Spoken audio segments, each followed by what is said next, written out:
masing-masing dalam mode mute bagi mengelakkan gangguan audio terutama ketika terdapat pegawai yang sedang bercakap pada satu-satu masa. Sekiranya terdapat pertanyaan, soalan, tuan-tuan boleh aktifkan mikrofon tuan-tuan. Setelah habis bercakap, tuan-tuan perlu meletakkan semula mikrofon masing-masing dalam mode mute. Okey, kerjasama dan jasa baik hadirin sekalian untuk mematuhi tata cara ini sepanjang sesi taklimat ini berlangsung adalah amat dihargai. Okey, baiklah tuan-tuan dan puan-puan, tanpa melengahkan masa, saya dengan ini menjemput Encik Wan Ahmad Asmadi bin Wan Mat Din Setiausaha Bahagian GAT untuk menyampaikan sesi perkongsian ilmu pada hari ini berkaitan industri getah Malaysia. Dengan hormatnya dipersilakan tuan. Okey, bismillahirrahmanirrahim. Assalamualaikum warahmatullahi wabarakatuh dan salam sejahtera semua. Terima kasih kepada Puan Syariza yang merajui sesi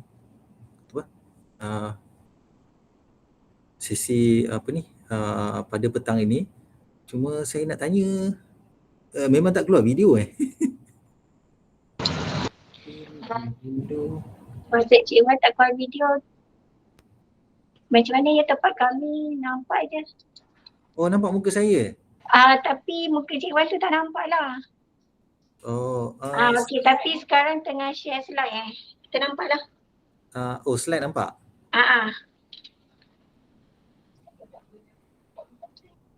Okey. Cik Wan dah turn on kamera ke? Dah. Oh. Dah, tapi tak tahu dia tak keluar lah. Tapi slide nampak kan? Dekat skrin Slide nampak saya nampak jelas. slide lah. Tak apalah, kita tengok slide je lah. Tak payah tengok saya lah.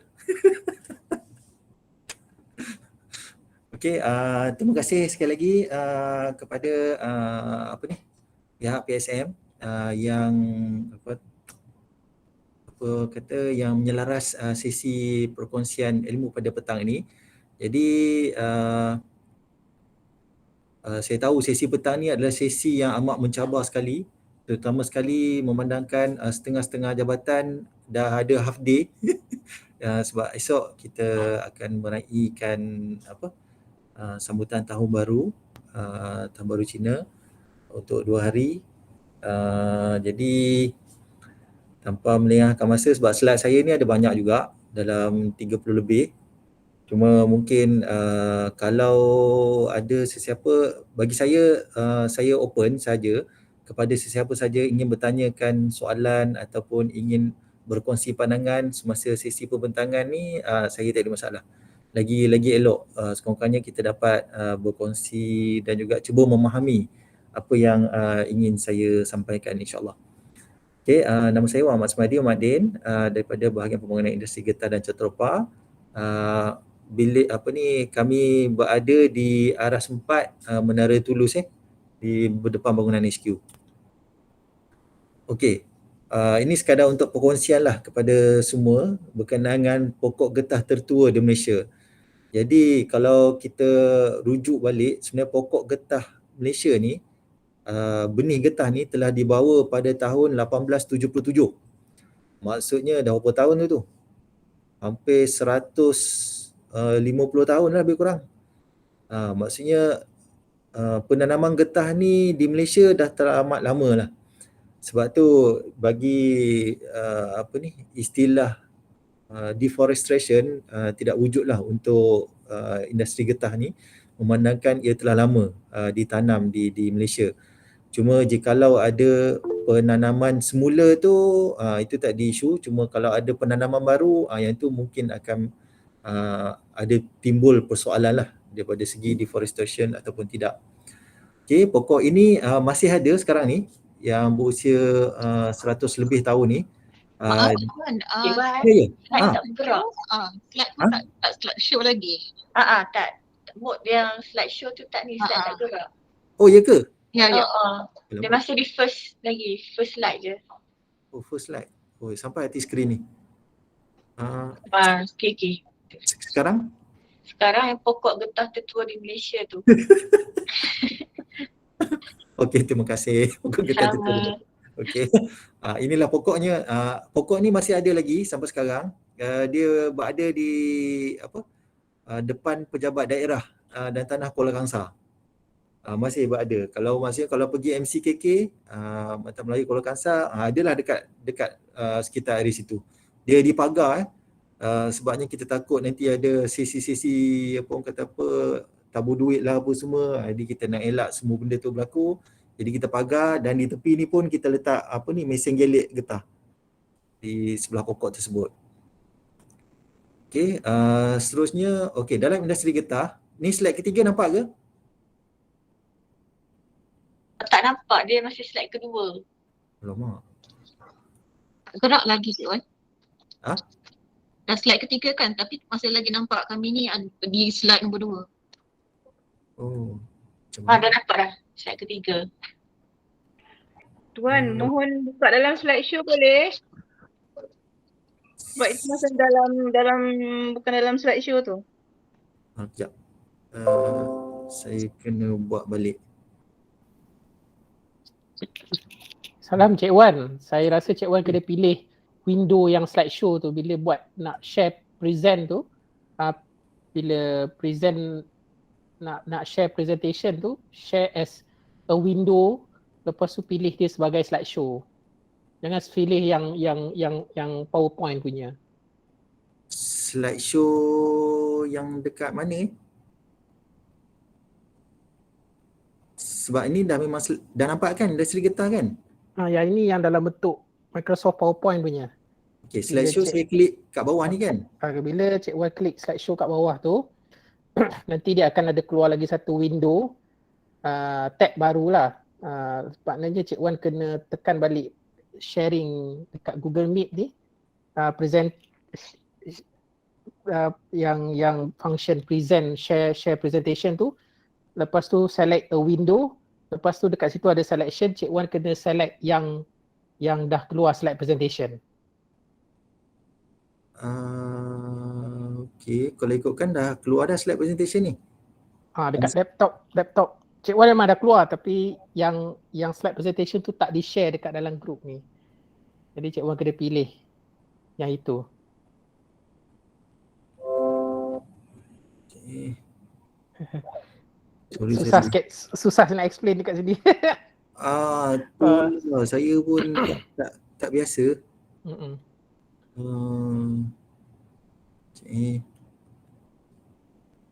Tak boleh pula.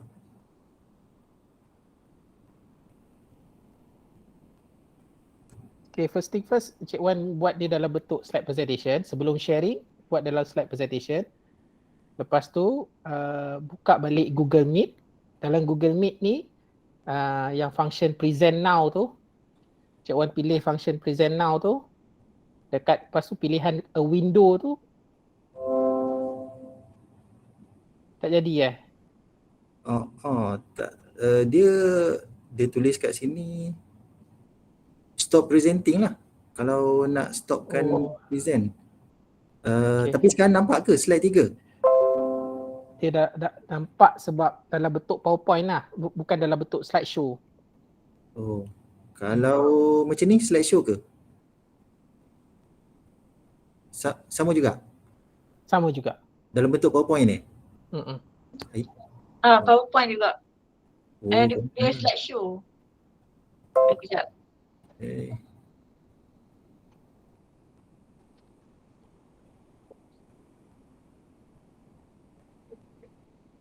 Ni lawan tak mahir IT aduh.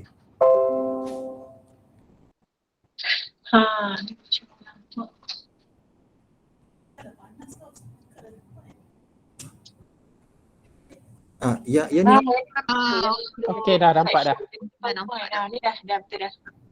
Okey, pokok getah tertua dah selesai. Okey, ini industri getah lah. Okey, di Malaysia ni industri getah kita terdiri daripada 3 segmen atau 3 sektor. Yang pertama sektor ataupun segmen huluan ataupun upstream. Yang kedua adalah sektor pertengahan midstream dan yang terakhir adalah sektor hiliran ataupun downstream. Jadi di sektor huluan ni, upstream ni adalah getah mentah tu sendiri. ataupun kita ada beberapa istilah jenis getah tu lah, getah latex, kap lam, getah keping, yang mana getah mentah tersebut akan diproses menjadi macam satu bentuk buku yang kita panggil Standard Malaysian Rubber ataupun Standard Getah Malaysia, SMR. Dia ada banyak coding lah, SMR 5, SMR 10, SMR 20, SMR latex, MCRL. Jadi mengikut jenis-jenis dan kandungan getah tersebut. Dari latex pekat ni adalah semata-mata latex sahaja, dia tidak mengandungi bahan-bahan kimia yang lain kecuali latex ataupun getah cair. Getah rumusan khas dan untuk downstream ni adalah produk-produk yang telah dikeluarkan berasaskan kepada getah yang di sektor pertengahan tadi. Okey, ni ada 3 sektor. Okey, ni adalah jenis getah asli. Kalau kita tengok bagi sesiapa yang keliru lah berkenaan dengan jenis-jenis getah, apabila getah tersebut ditoreh, contohnya pekebun getah ni dia menoreh getah ni, okey, bila getah ni keluar, kita panggil dia adalah susu getah ataupun latex. Ini adalah getah cair. Okey, getah cair ni kita perlu kutip segera. Okey, kita tak boleh tinggalkan. Sebab kalau kita tinggalkan, dia akan jadi keras, dia akan jadi getah buku. Ataupun istilah lain kita panggil kap lam dalam bahasa Inggeris. Kalau kita bahasa Malaysia kita panggil getah scrap lah, ataupun getah ketul ke, getah buku ke. Itu istilah-istilah kampung lah, dan banyak lagi istilah-istilah ni. Ini kenapa kita panggil getah kap lam, scrap apa semua ni? Sebab dia adalah berbentuk mangkuk ni. Okey, bila susu getah ni dia mengandungi 30% getah asli, yang mana bila dia cair ni selebihnya adalah air lah. Jadi 30 saja getah asli kat situ. Okey, cara untuk kutipan susu getah atau latex ni, pada kebiasaannya kalau di estate dia akan kutip, dia akan toreh pukul 3 pagi, pukul 4 pagi. Okey, 3-4 pagi, lepas tu dia akan pusing satu kebun tu ataupun 1 hektar tanah tanaman getah tu, lebih kurang dalam 400 batang pokok. Dia akan pusing balik-balik kepada pokok yang pertama tu tadi, mungkin daripada pukul 3 tadi mungkin dalam pukul 7 lah, pukul 7 atau pukul 6. Jadi dia akan terus kutip susu getah ni masuk dalam tong. Okay, dalam tong tu dia ada amonia. Amonia ni kira macam bahan kimia untuk kekalkan susu getah ni kekal cair lah. Okay, jadi dia akan kutip terus. Maksudnya untuk mendapatkan susu latex ni, pekebun kecil tu dia toreh, lepas tu dia kena kutip terus semua susu getah, lepas tu dijual. Manakala getah kap lam ni ataupun getah scrap, bila ditoreh, contohnya ditoreh kalau tak kisahlah dia pukul 7 pagi ke, 8 pagi ke, 4 pagi ke, lepas tu dia tinggal. Dia akan datang balik dalam tempoh 3 hari, 4 hari atau 5 hari akan datang. Jadi bila dia datang tu dia cuma kutip je. Dia kutip ni, dia masuk dalam apa ke nama benda ni, dia masuk dalam ni, jadi dia kumpulkan banyak-banyak. Okey, ni kita akan panggil getah kap lam atau getah scrap. Ini kandungan getah dia adalah 50%. Sebab dia dah kering. Maksudnya air dia yang susu getah ni dia dah kering lah. Dah kurang. Jadi getahnya lebih untuk getah kap lam dan getah scrap. Jadi ni penting ni, pemahaman untuk latex dan getah scrap. Sebab nanti bila penjelasan akan datang ni banyak berkait dengan latex dan getah kap lam. Okey? Cik Wan, dari segi teknologinya, getah kap lam ni dia boleh tak kalau kita tukarkan dalam bentuk cecair balik? Itu dah bentuk kajian. Oh. Sebabnya buat masa ni tidak berjaya lagi lah kalau ikutkan. Sebab daripada getah scrap tu, sebab dia dah tinggal lama, jadi dia dah ada dia macam macam fungus. Apa nama ni? Itu maknanya kualiti susu getah latex tu lebih tinggi lah daripada kap lam kan? Ya, betul. Sebab dia kalau latex ni dia memang getah asli, memang getah yang tidak bercampur dengan apa-apa. Kalau getah scrap ni sebab kita boleh tinggalkan, dia dah masuk macam-macam benda lah. Dia macam kalau kita nak buat tapai kan, yeast tu. Maksudnya kalau kita biar lama-lama dia dah macam apa? Dia macam dah ada bahan-bahan lain lah yang menyebabkan getah scrub tu dia tak sama dengan getah latex. Cuma kalau ada untuk getah scrub nak jadi balik getah latex tu dah jarang sangat lah orang nak buat. Okey, ini jenis getah asli, ni asas pada getah. Okey, ini getah dulu-dulu lah. Kalau ingat-ingat lah, kalau pergi kampung-kampung dulu, ini mesin gelik getah. Okey, ini mesin gelik. Kalau kita duduk kat kampung-kampung dulu, di kebun-kebun getah apa semua, getah yang dikutip tu, dia akan masukkan dalam satu bekas. Lepas tu bekas tu nanti dia ada bahan campuran lah. Dia akan keras sedikit, lepas tu digelik. Dia akan jadi getah keping. Okay, ini satu ketika dahulu lah. Cik Wan, Ya. maknanya kalau yang nak buat getah keping ni, dia kena guna latex ke boleh guna yang scrub tu? Ini kena ambil getah latex. Oh, okay. Dia kena kumpulkan dulu, lepas tu dia biar. Dia biar dalam beberapa tempoh yang tertentu lah. Lepas tu nanti dia akan gelik getah tersebut. Okay. Sebab dia kalau dah campur, kalau biar lama dalam bentuk kaplam tu, dia dah tak jadi dah bentuk macam ni. Kita kena hancurkan. Yang ni buat masa sekarang kita dah tak ada dah getah keping. Kita sekarang ni lebih pada jual getah scrub. Ni getah scrub lah yang dikumpul oleh pembeli getah. Biasanya macam pekebun kecil, dia akan pergi kepada pembeli getah. Pembeli getah dia akan kumpul banyak, lepas tu dia akan hantar ke kilang proses. Dari kilang proses dia akan timbang lah. Dia akan timbang, lepas tu dia akan masuk mesin-mesin semua ni. Jadi dalam proses untuk pembersihan getah scrub tadi tu, dia akan cincang-cincang. Dia akan buangkan bahan-bahan asing lah. Bahan-bahan macam daun ke, macam benda-benda yang tidak berkenaan, ada serangga ke, anggas ke apa semua. Jadi dia akan bersihkan lah kat situ dan dia akan jadi dalam bentuk SMR 20. Ni bentuk dia lah, SMR 20 dan bentuk buku macam ni, agak besar, dalam berapa kilo lebih kurang. Jadi yang ni kandungan ni adalah 100% kandungan getah kering. Okey, ni memang harga penuh lah, 100%. Dia tak sama macam getah scrub dan juga getah latex ni. Macam getah latex tadi, dia proses untuk jadi latex concentrate ataupun getah latex pekat. Maksudnya dia tak adalah melalui proses yang macam ni. Dia tak ada jadi buku macam ni. Dia dalam bentuk lain pula. Okay, cuma di Malaysia ni kebanyakan kebun kecil kita ni banyak keluarkan getah kaplam. Sebab mungkin orang Malaysia ni dia tidak, mungkin mereka ada pendapatan lain selain daripada menoreh getah. Jadi mereka tidak menumpukan sepenuh masanya lah untuk membuat torehan getah ni. Sebab apa kami dimaklumkan, pada kebiasaannya dalam sebulan tu penoreh biasa menoreh dalam berapa hari je, dalam 11 hari lebih kurang. 11 hari ke dalam 9 hari. Jadi maksudnya dia ada tempoh gap lah untuk setiap hari torehan tersebut. Okey.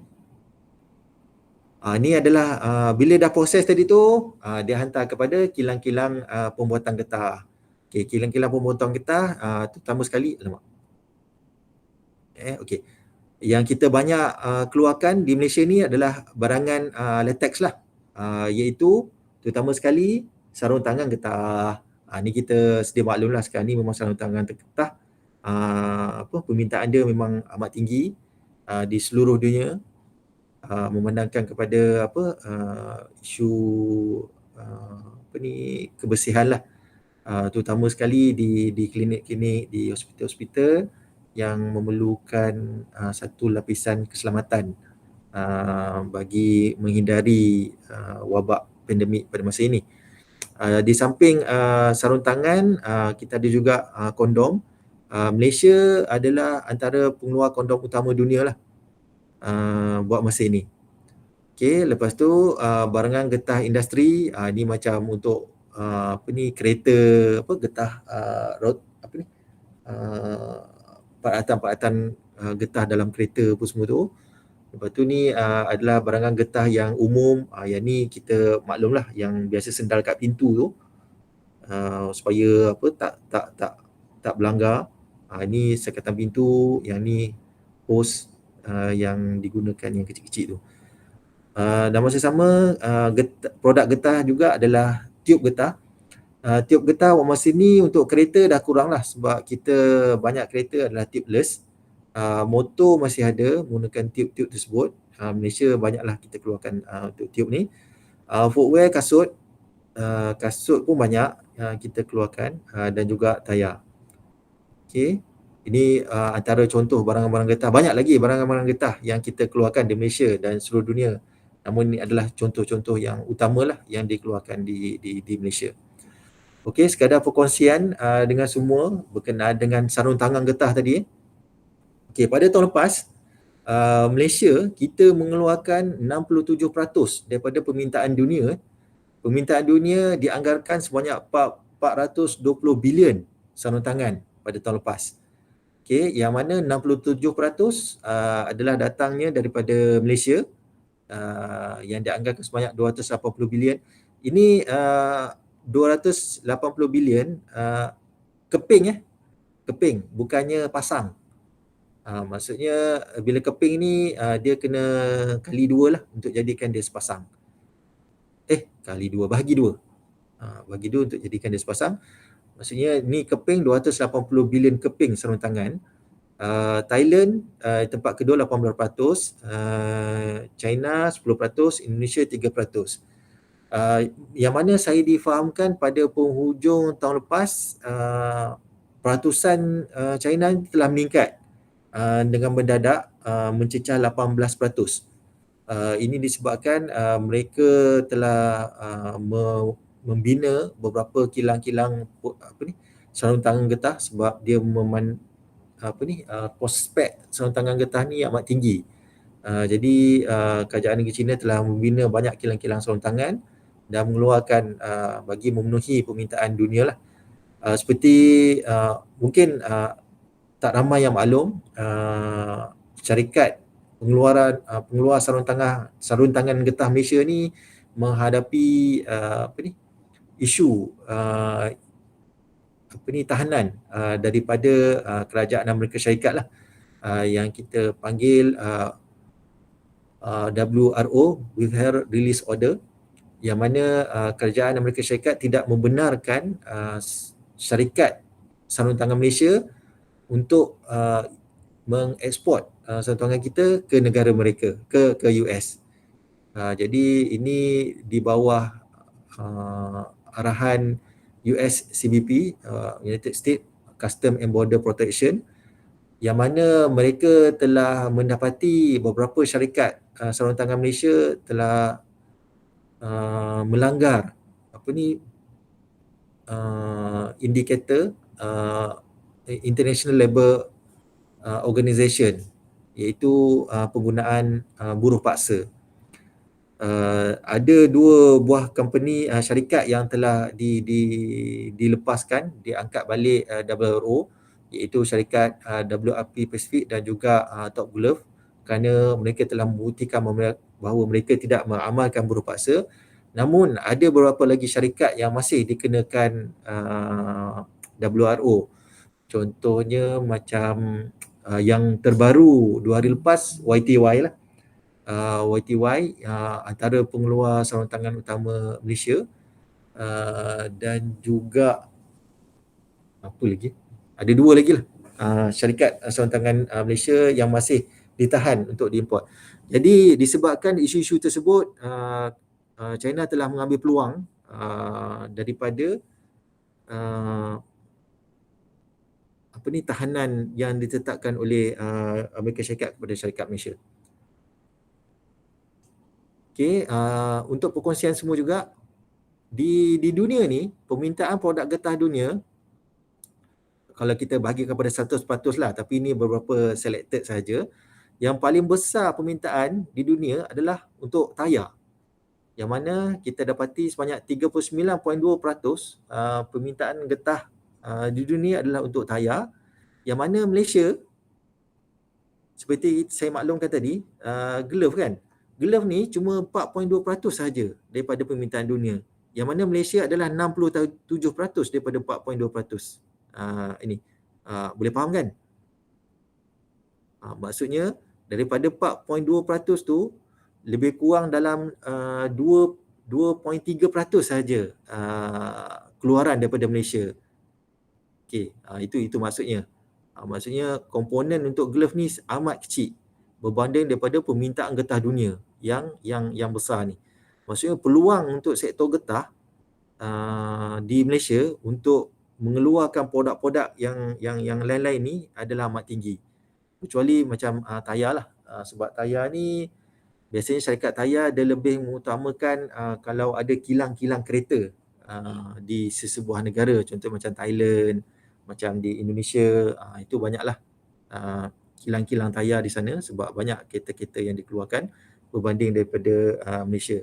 Mungkin juga disebabkan faktor bahan mentah yang amat tinggi di negara-negara tersebut berbanding daripada Malaysia. Malaysia kita keluarkan tak banyak, dalam 500 hingga 700 ribu tan sahaja setahun, berbanding daripada Thailand mengeluarkan 4 juta tan setahun getah. Manakala Indonesia dalam 3 juta tan getah. Jadi bila sumber bahan mentah yang tinggi, jadi banyaklah syarikat-syarikat membuka kilang-kilang mereka di sana berbanding daripada Malaysia.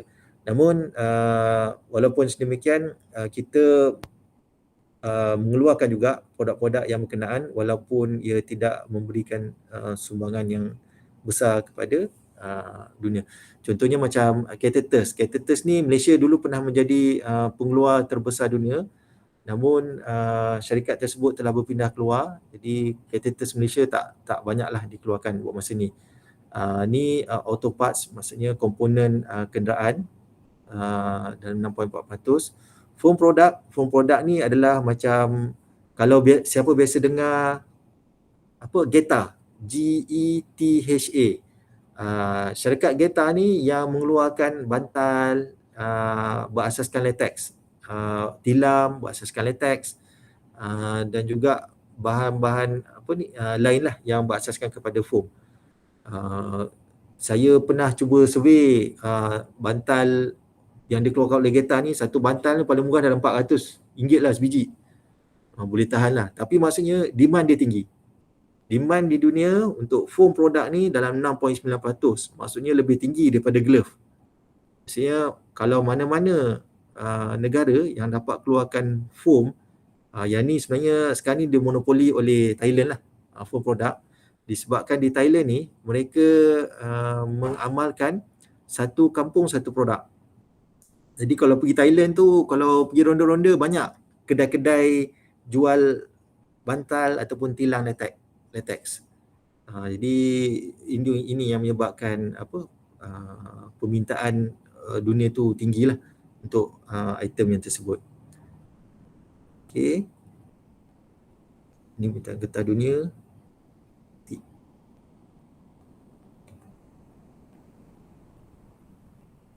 Okey. Sampai sini ada apa-apa soalan tak? Setakat ni tak ada lagi, Cik Wan. Oh, tak ada lagi. Okey. Risau jugalah kan. Senyap je semua kan. Kalau dalam kelas ni boleh ke tuju-tuju siapa-siapa. Ini tak nampak siapa-siapa. Muka saya sendiri pun tak nampak ni. Okey, ni sekadar untuk perkongsian berkenaan data statistik yang untuk sektor getah di Malaysia. Untuk pengeluaran, keluasan taman, trend ekspor import dan kedudukan di dunia. Okey, ini seperti saya nyatakan tadi. Okey, Malaysia kita hanya mengeluarkan 4% sahaja daripada getah dunia. Manakala Thailand 35%, yang saya sebut tadi ada 4 juta tan. Indonesia 21%,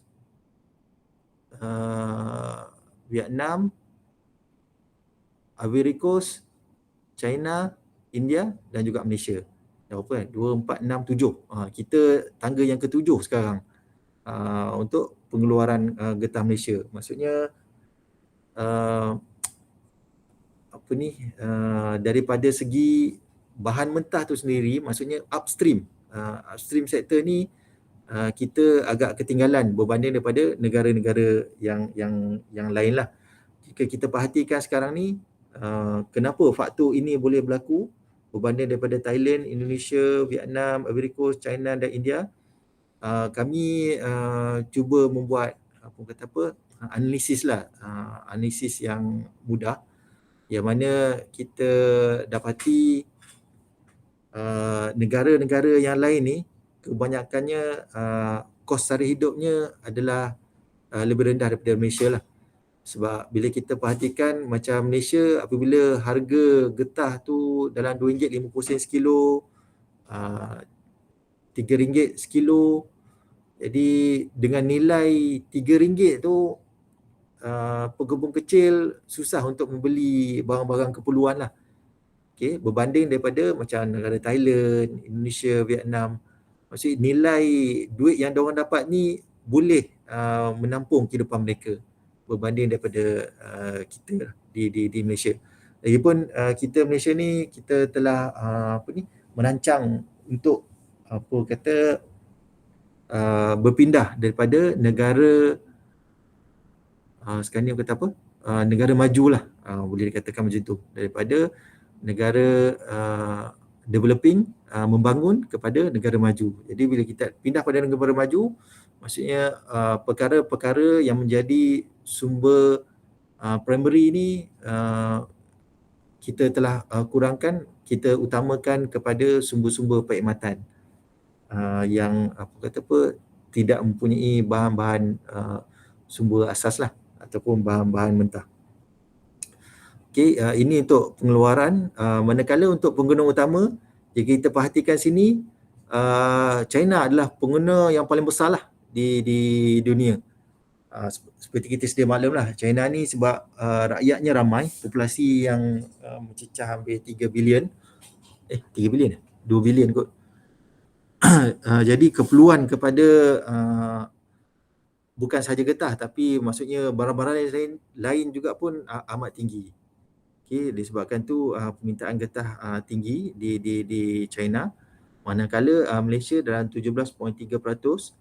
Kenapa kita antara pengguna utama juga untuk getah ni? Ini adalah untuk memenuhi keperluan industri hiliran, terutama sekali sarung tangan getah.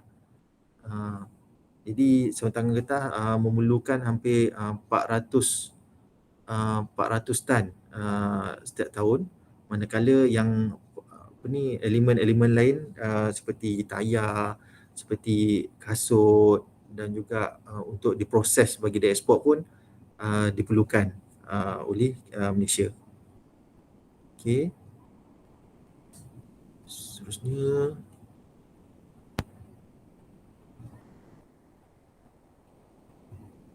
okey, ni saya nak kongsi yang pengeluaran getah asli tadi. Okey, kalau kita tengokkan 2016, pengeluaran getah Malaysia 673,000, pada tahun 2017 meningkat pada 740,000 tan. Okey, kenapa ada peningkatan? Sebab masa tahun 2017 harga getah telah meningkat naik berbanding pada 2016. Pada tahun 2018, harga getah telah menurun dengan amat rendah pada tahun tersebut. Ini menyebabkan pengeluaran getah turut jatuh pada tahun 2018. Manakala pada tahun 2019 harga meningkat sedikit, yang mana ini telah meningkatkan pengeluaran getah. Daripada sini kita dapat istilahkan ataupun kita dapat simpulkan pengeluaran getah Malaysia adalah bergantung kepada harga getah. Okay, bila harga meningkat, pengeluaran pun meningkat. Kalau berdasarkan kepada trend 2016, 17, 18, 19. Okay, daripada sini kita nampak bahawa trend pengeluaran getah adalah berkadar langsung ataupun merujuk kepada harga. Bila harga naik, pengeluaran pun naik. Namun trend tersebut tidak menjadi kenyataan untuk tempoh 2020 dan 2021. Kenapa? Disebabkan pada tahun 2020 dan 2021 harga sebenarnya meningkat. Harga tahun 2021 ni meningkat hampir setara dengan 2016, namun pengeluaran jatuh. Ini kami jangkakan adalah disebabkan ramai pekebun kecil takut keluar menoreh disebabkan COVID. Okay, seperti kita maklum, COVID telah melanda Malaysia bermula pada bulan Mac. Bukan bulan Mac lah, tapi dalam bulan Januari, Februari 2020. Yang mana pada Mac 2020 kita telah dikenakan PKP, Perintah Kawalan Pergerakan. Jadi bila PKP ni walaupun dalam tempoh PKP bulan 3 hingga bulan 8 kerajaan membenarkan menoreh getah, namun ramai daripada mereka takut untuk keluar menoreh. Kalau ikutkan, kalau kita fikir logik, biasanya 1 hektar kebun getah tu dalam berapa orang je, dan 2-3 orang je yang menoreh. Tapi mungkin takutnya kepada virus tu lebih tinggi menyebabkan mereka tak berani menoreh lah. Itu satu. Dan satu lagi, punca menyebabkan pengeluaran yang rendah juga adalah disebabkan pekerja. Sebabnya kebanyakan pekebun kecil kita pun ada setengahnya bergantung kepada pekerja asing. Contohnya daripada Indonesia dan juga Thailand. Jadi semasa PKP sempadan telah ditutup, yang mana penoreh-penoreh daripada Indonesia dan juga Thailand tak dapat masuk ke Malaysia, dan yang mana yang berada di Malaysia telah diarahkan balik lah. Jadi ini 2 faktor utama yang kami kena pasti telah menyebabkan pengeluaran getah pada tahun 2020 dan 2021 telah turun secara mendadak lah. Dan kita risau kalau trend ni berterusan, maksudnya dia akan memberikan kesan kepada industri pertengahan dan huluan kita lah, pertengahan dan hiliran. Maksudnya getah yang mereka perlu diimport daripada luar negara. Jadi ini akan menyebabkan pengaliran keluar duit kita lah. Dan daripada segi produktiviti ataupun hasil getah, kalau kita tengokkan pengeluaran daripada estate adalah tinggi lah berbanding daripada pekebun kecil. Ini sedia maklum sebab estate amat mudah dikawal berbanding daripada pekebun kecil. Sebab pekebun kecil ni kebun dia, kalau dia nak noreh, kalau dia tak nak, dia tak nak. Ikut suka-suka dia lah. Kalau dia rasa dia perlukan duit banyak, dia akan toreh banyak lah. Sebab kami pernah membuat audit di salah satu agensi pelaksana yang mana telah menemui seorang penoreh Indonesia lah. Amat unik juga sebab penoreh Indonesia tu dia kata dia boleh mendapat hampir 2,000 hingga 3,000 ringgit atas jasa menoreh getah. Jadi kita pun agak curious lah kenapa dia boleh menoreh dan mendapat pendapatan sedemikian rupa. Ini lebih sebab dia kata dia memang bergantung kepada menoreh getah, jadi dia usahakan dengan begitu tekun lah berbanding daripada pekebun kecil kita, yang mungkin pekebun kecil kita ni dia ada pendapatan lain selain pada menoreh. Mungkin dia dapat sebab biasanya kalau berdasarkan pada statistik, kebanyakan pekebun kecil kita ni hampir 60% adalah 50 tahun ke atas. Jadi mungkin mereka ada pendapatan pencen, mungkin anak-anak bagi duit, ataupun ada tanah lain, ada tempat sewa ke lain, jadi dia dapat pendapatan lain. Manakala untuk getah ni boleh dikatakan pendapatan sampingan. Jadi dia tidak menjadi satu keutamaan lah untuk pekebun kecil kita menoreh getah. Sebab tu kalau kita tengok trend daripada pekebun kecil getah kita ni rendah berbanding daripada estate. Kalau contoh macam sawit kita banyak estate. Bila banyak estate senang kita nak uruskan. Cuma isu di estate ni adalah pekerja lah. Sebab kebanyakan pekerja di estate ni kebanyakannya orang luar. Sebab orang kita lokal kurang nak bekerja di sektor peladangan. Walaupun kita telah hebahkan, kita wawarkan bahawa pendapatan untuk sektor perdagangan ni tidaklah orang kata apa terlalu rendah seperti yang digambarkan ataupun digembar-gemburkan. Namun ia masih menjadi satu stigma lah kepada rakyat Malaysia untuk bekerja di perdagangan. Okey, ni berkaitan dengan pengeluaran getah. Seterusnya, okey, ni keluasan tanaman getah di Malaysia. Kalau kita tengokkan daripada 2016 sampai 2021 tak jauh beza peningkatannya daripada 1.0708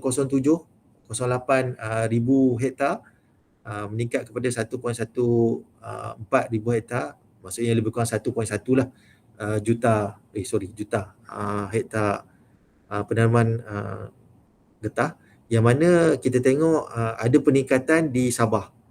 Okay, kalau tengok trend tu daripada 2016, 2017, 2018 meningkat. Ini mungkin disebabkan tanam baru lah, kawasan-kawasan tanam baru yang ditingkatkan di Sabah. Berbanding daripada Semenanjung kita tak banyak lah untuk tanam baru. Kebanyakannya lebih kepada tanam semula. Okay, ini adalah trend dagangan industri getah untuk ekspor. Kita tengok ekspor kat sini. Pada tahun 2016, ekspor sektor getah hanya 24.8 bilion 24.8 bilion, yang mana pada tahun 2020 dia meningkat 2 kali ganda kepada 48.5 bilion. Okey, kenapa? Ini kita sedia maklum lah. Yang kuning ni adalah barang getah yang mana hampir 95% adalah daripada sarung tangan.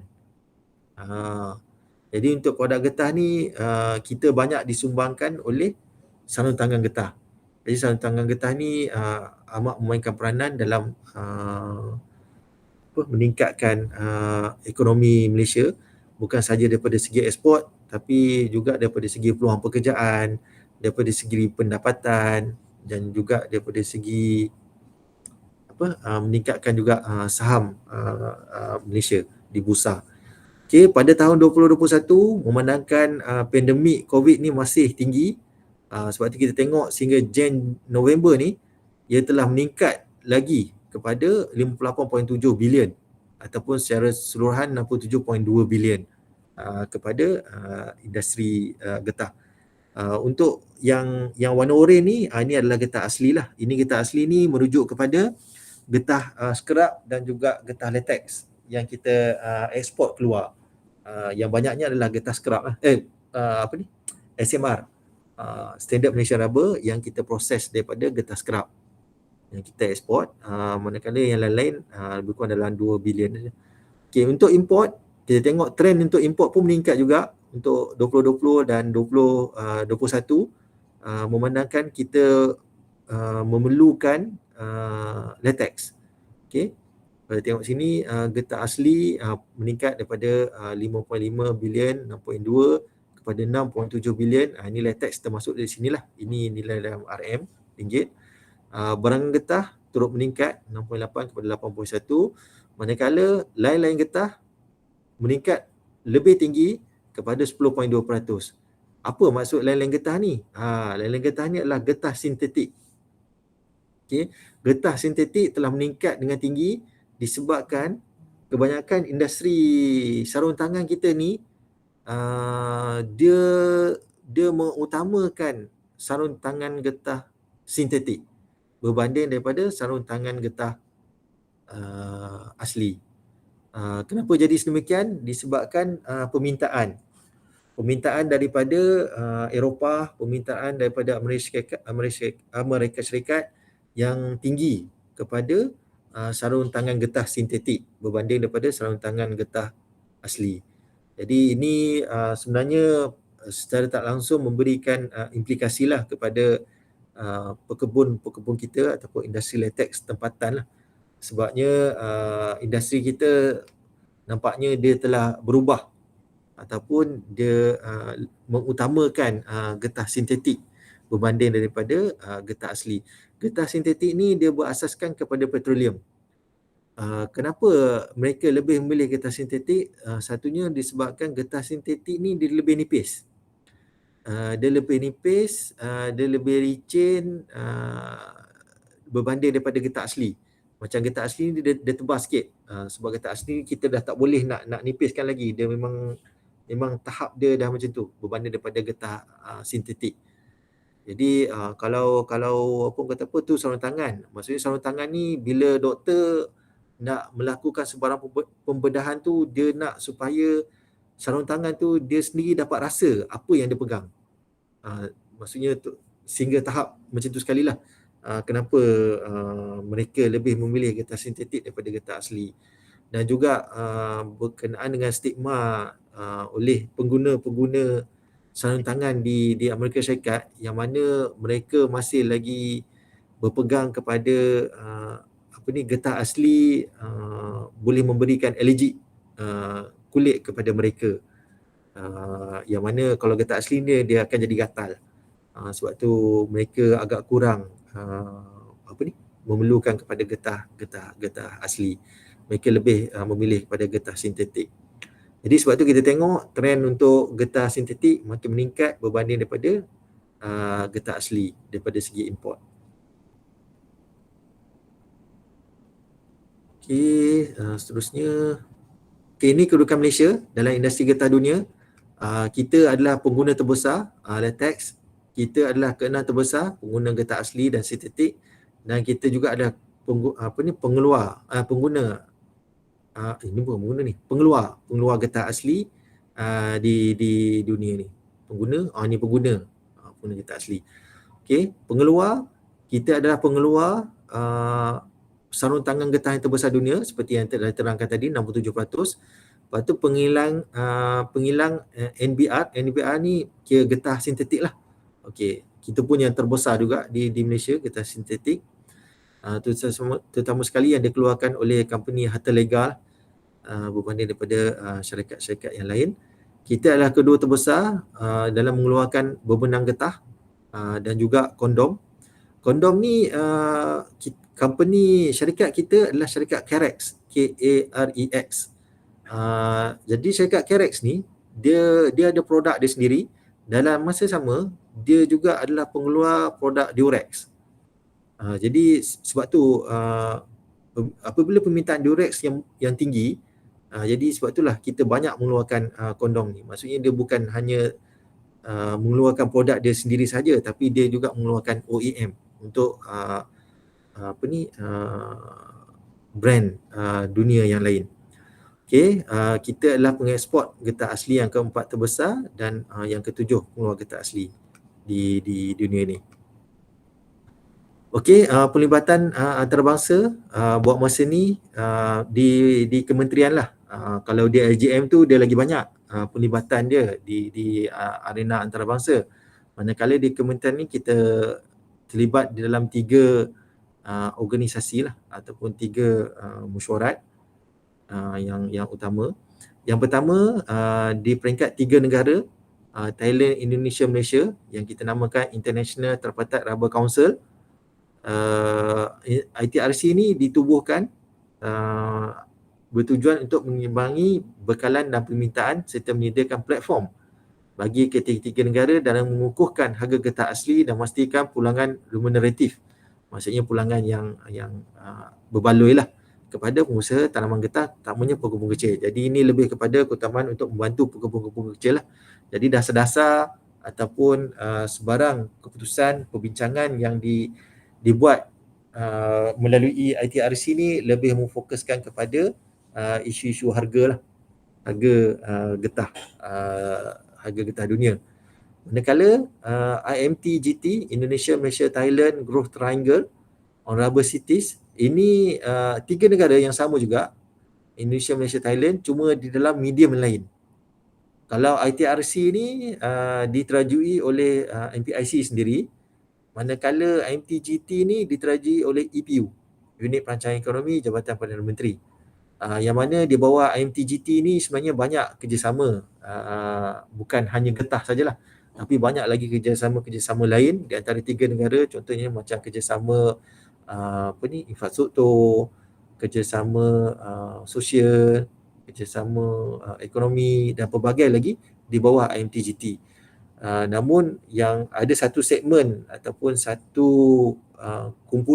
satu pasukan lah yang diwujudkan di dalam IMTGT yang memfokuskan kepada rubber cities ataupun bandar getah. Okey, bandar getah yang mana di Malaysia kita ada satu lokasi, satu tempat yang kita panggil Kedah Rubber City di Padang Terap. Manakala di Indonesia kita panggil kawasan ekonomi khusus, nama tempat dia Semangkir Indonesia. Di Thailand di Songkhla.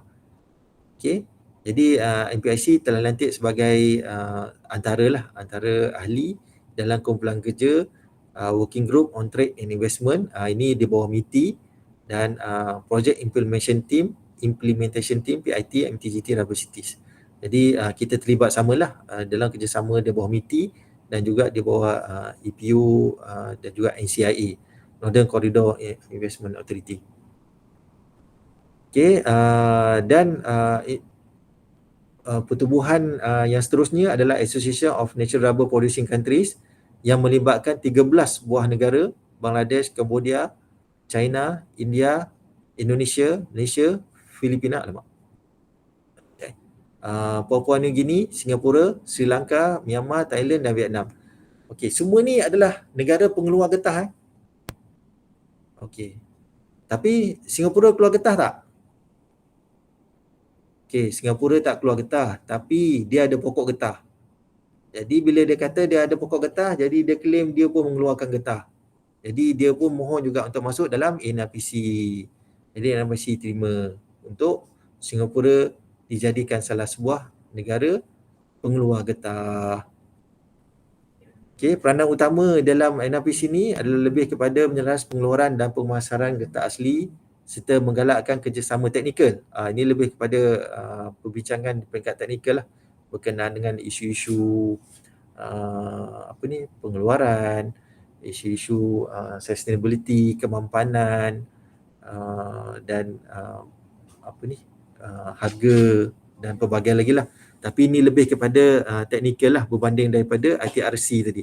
Sebab ITRC tadi melibatkan mesyuarat peringkat menteri, mesyuarat peringkat pegawai kanan dan juga mesyuarat peringkat teknikal.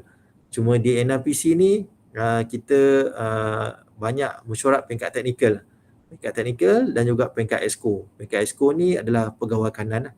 Peringkat menteri tidak menjadi satu keutamaan di negara NRPC ni kecuali jika diperlukan. Kita pernah host satu mesyuarat peringkat menteri NRPC pada tahun 2017. Saya tahun 2017. Lepas sebelum pada tu tak ada, selepas pada tu pun tak adalah melibatkan menteri. Manakala untuk ITRC ni mesyuarat menterinya dijadualkan setiap tahun. Pegawai kanan, mesyuarat pegawai kanan 2 kali setahun, mesyuarat peringkat menteri tiap-tiap tahun. Okey, untuk ITRC.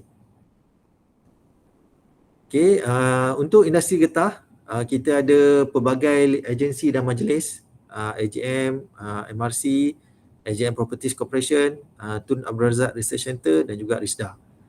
Okey, AGM dia ditubuhkan di bawah Akta 551 iaitu menggabungkan kepada 3 lembaga yang telah wujud sebelum ni dalam untuk membantu pembangunan industri getah lah, meningkatkan daya saing dan juga memajukan industri getah Malaysia. Okay, ini AGM, Lembaga Getah Malaysia. Malaysian Rubber Council, MRC, ditubuhkan pada tahun 2000 lebih kepada untuk mempromosikan produk-produk getah di dunia dan juga tempatan, di samping memberikan keutamaan kepada PKS, PMKS. Jadi MRC ada beberapa pejabat di luar negara, seperti di Amerika Syarikat, di Washington. Rotterdam baru tutup, dijangka akan berpindah pejabat ke UK, United Kingdom. Mumbai, Kuala Lumpur yang kita ada sekarang ni, Guangzhou dan juga Shanghai. Jadi masa ni kita ada 246, ada 6 lah. 245 pejabat MRC di luar negara. Okay, AJM Properties Corporation diperbadan pada 2002 di bawah Akta LJM juga, sebab Akta LJM tidak membenarkan AJM menubuhkan syarikat, namun boleh menubuhkan perbadanan. Jadi apa tujuan penubuhan AJMPC ni? AJM Properties Corporation, ia adalah untuk menyelenggara dan menguruskan ladang getah milik LJM dan juga harta-harta lain milik LJM, contohnya bangunan, tanah dan sebagainya. Di samping itu ia juga menjadi menyediakan khidmat jurupunding pengurusan harta kepada AJM. Jadi dengan wujudnya AJMPC ni, AJM dapat memberikan fokus penuhnya kepada R&D lah, R&D, kawal selia dan juga daripada segi pelesenan. Jadi berkenaan dengan harta-harta yang AJM miliki itu akan diuruskan oleh AJMPC. Okey, seterusnya Tun Abdul Razak Research Center. Ini TAC ni ataupun nama panggilan manisnya adalah TAC, terletak di Berkenderbury, Hertfordshire, UK, yang berada hampir 1 jam daripada kota London lah. Okay, kalau menaiki train ataupun menaiki kereta, telah ditubuhkan pada tahun 1938 di bawah Companies Act UK. Jadi penubuhan TAC ni lebih kepada untuk penyelidikan dan pembangunan R&D, pembinaan teknologi dan juga khidmat sokongan yang berkualiti. Jadi ini adalah bangunan dia lah. Ini main building dia, pejabat utama, manakala yang lain-lain ni adalah tempat-tempat untuk testing, untuk buat kajian apa semua ya berkenaan. Ini padang. Okey, ni cantik ni kat sini. Okey, dan satu lagi agensi RISDA, pihak berkuasa kemajuan pekebun kecil perusahaan getah. Cuma uniknya RISDA ni, RISDA bukan di bawah MPIC. Okay, RISDA adalah di bawah Badan Berkanun di bawah Kementerian Pembangunan Luar Bandar KPAB yang telah ditubuhkan pada tahun 1973. Tujuan utama ataupun asas penubuhan RISDA ni pada awalnya adalah untuk bantuan untuk menyediakan bantuan semula tanam semula kepada industri getah. Namun disebabkan RISDA ni berurusan langsung dengan pekebun kecil, jadi RISDA telah berkembang dengan lebih besar yang mana ia hampir setara lah dengan LJM, dan juga pelbagai program-program yang telah RISDA laksanakan, contohnya bagi pembangunan program pembangunan usahawan bagi pekebun kecil getah lah, terutamanya program-program aktiviti ekonomi tambahan, pembangunan produk, premis dan pemasaran, pemberian promosi jaringan strategi. Di samping itu RISDA juga mewujudkan koperasi pekebun kecil ataupun NASCO, National Rubber Smallholder NARSCO, Smallholder Kooperatif. Okay, di bawah RISDA. Jadi koperasi ni adalah gabungan daripada pekebun-pekebun kecil getah yang mana mereka akan mengumpulkan pekebun getah dan juga menjualnya kepada dealer yang lebih besar, ataupun koperasi tersebut boleh melakukan pelbagai lagi lah aktiviti-aktiviti yang berkaitan bagi meningkatkan lagi produk getah. Okay, program nasional untuk sektor industri getah ada 2 yang dilaksanakan buat masa ni, iaitu IPG, Insentif Pembangunan Getah, dan juga Laborise Road. Okay, IPG telah diperkenalkan pada tahun 2015. IPG ni diwujudkan bagi menjamin kebajikan pekebun kecil getah ketika krisis kejatuhan harga getah dan memastikan pengeluaran domestik yang berterusan.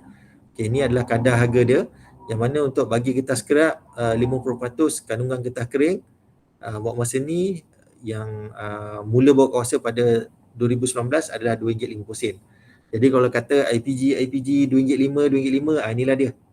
Okey, paras harga pengaktifan dia adalah RM2.50. Apa yang dimaksud dengan paras harga pengaktifan ni? Okey, maksudnya jika harga getah di bawah RM2.50, contohnya RM2.40, kerajaan akan top up bagi 10%. Okey, bagi setiap kilogram getah skerap. Itu maksud dia. Kalau harga getah lebih daripada RM2.50, contohnya RM2.60 ke RM2.55, kerajaan tak tak bagilah IPG. Maksud IPG tidak teraktif. Okey, kalau harga di bawah pada ni baru IPG teraktif dan juga kerajaan akan menyalurkan dana bantuan kepada pekebun kecil tersebut. Jika kita tengokkan sejak daripada tahun 2015 kita tengok untuk harga Kap Lam lah, Kap Lam Semenanjung. Kalau kita tengok trend harga dia, ini harga RM2 ni, 200 sen per kilogram. Okay, daripada September 2015, kita tengok pada tahun 2017 harga dia meningkat kepada RM4, hampir RM4 sekilo. Ataupun harga SMA20 dia mencecah hampir RM10 sekilo pada tahun 2017. Ni kita tengoklah. Jadi apabila harga getah tinggi pada masa ni, paras IPG di bawah, maksudnya IPG tidak teraktif, kosong. Okey, IPG kosong pada tahun 2017. Manakala pada tahun 2018 apabila harga turun kat sini di bawah daripada RM2.5, masa tu IPG akan teraktif lah. Ni menunjukkan bahawa IPG yang dibayar oleh kerajaan kepada pekebun kecil. Jadi pada tahun 2019 naik kepada RM2.50. Ni kita tengok IPG meningkat tinggilah, terutama sekali pada tahun 2020 disebabkan pada masa ni harga getah telah turun dengan amat rendah lah, mencecah sehingga RM1.70, RM1.80 sekilogram pada masa tu. Masa tu memang kata apa, kesianlah kepada penoreh-penoreh disebabkan harga-harga yang jatuh amat rendah. Namun kita tengok pada tahun 2021 harga telah meningkat. Pada penghujung 2020 lah, hujung 2020 harga telah meningkat melebihi daripada paras IPG.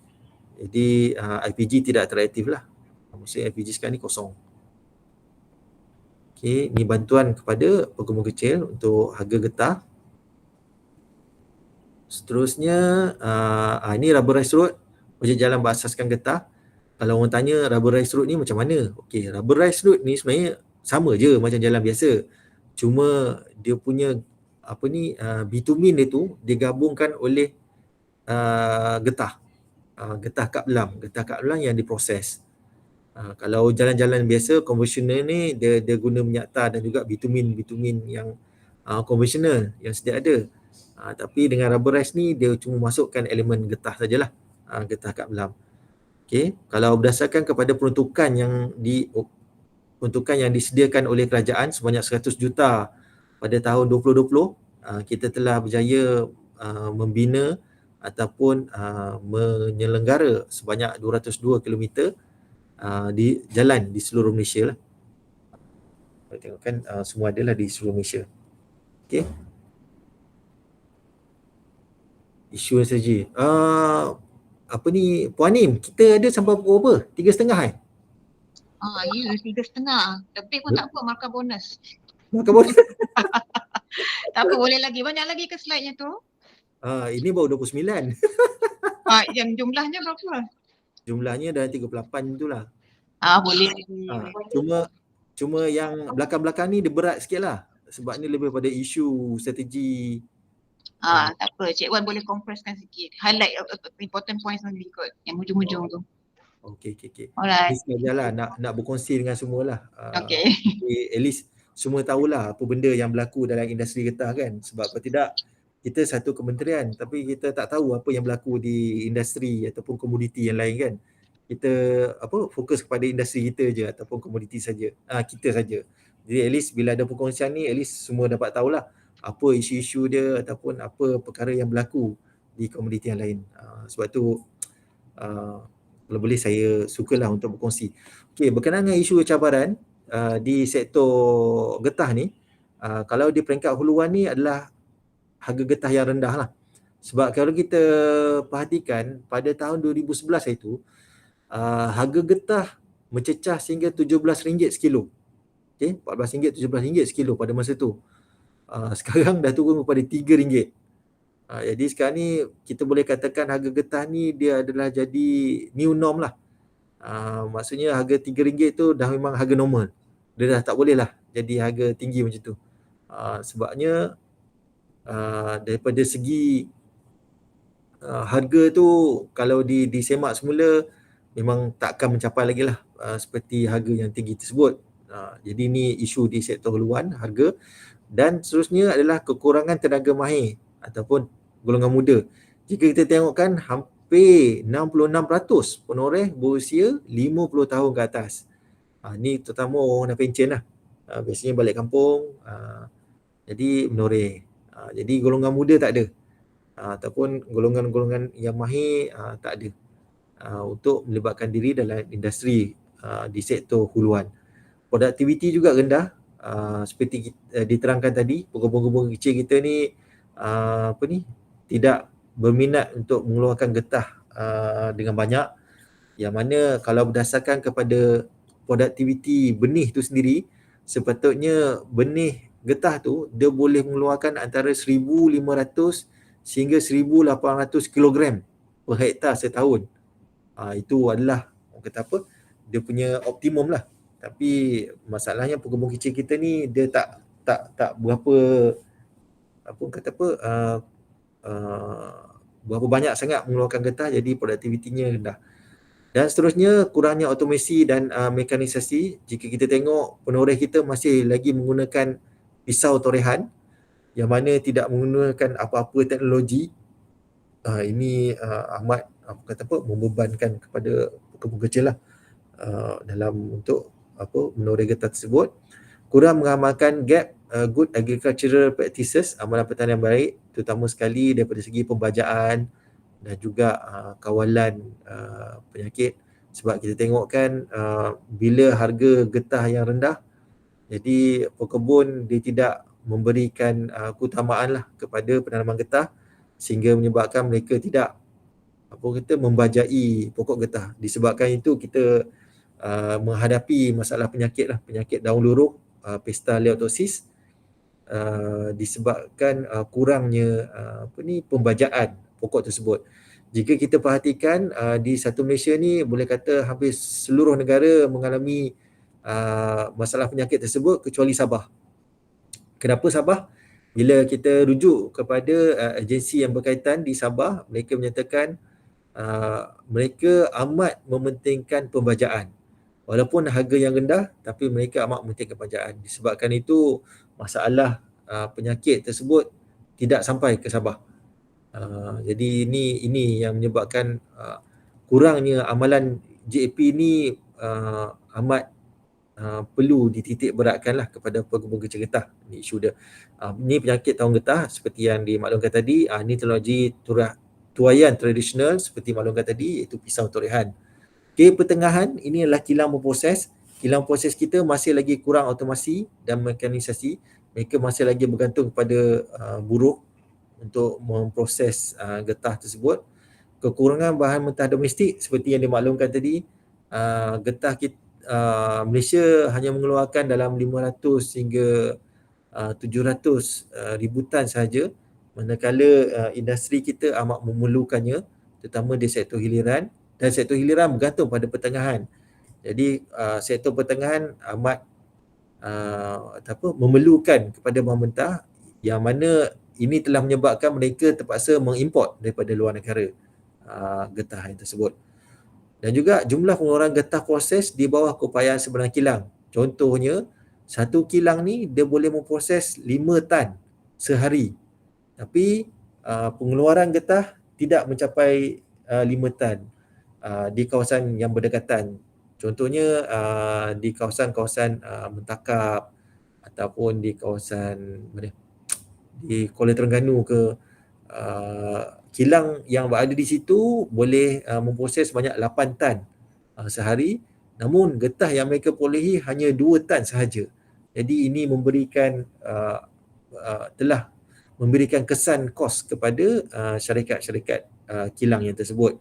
Disebabkan faktor tersebut, jadi terpaksalah mereka import daripada luar, yang mana telah mengganggu-gugat daripada segi kualiti getah yang dikeluarkan.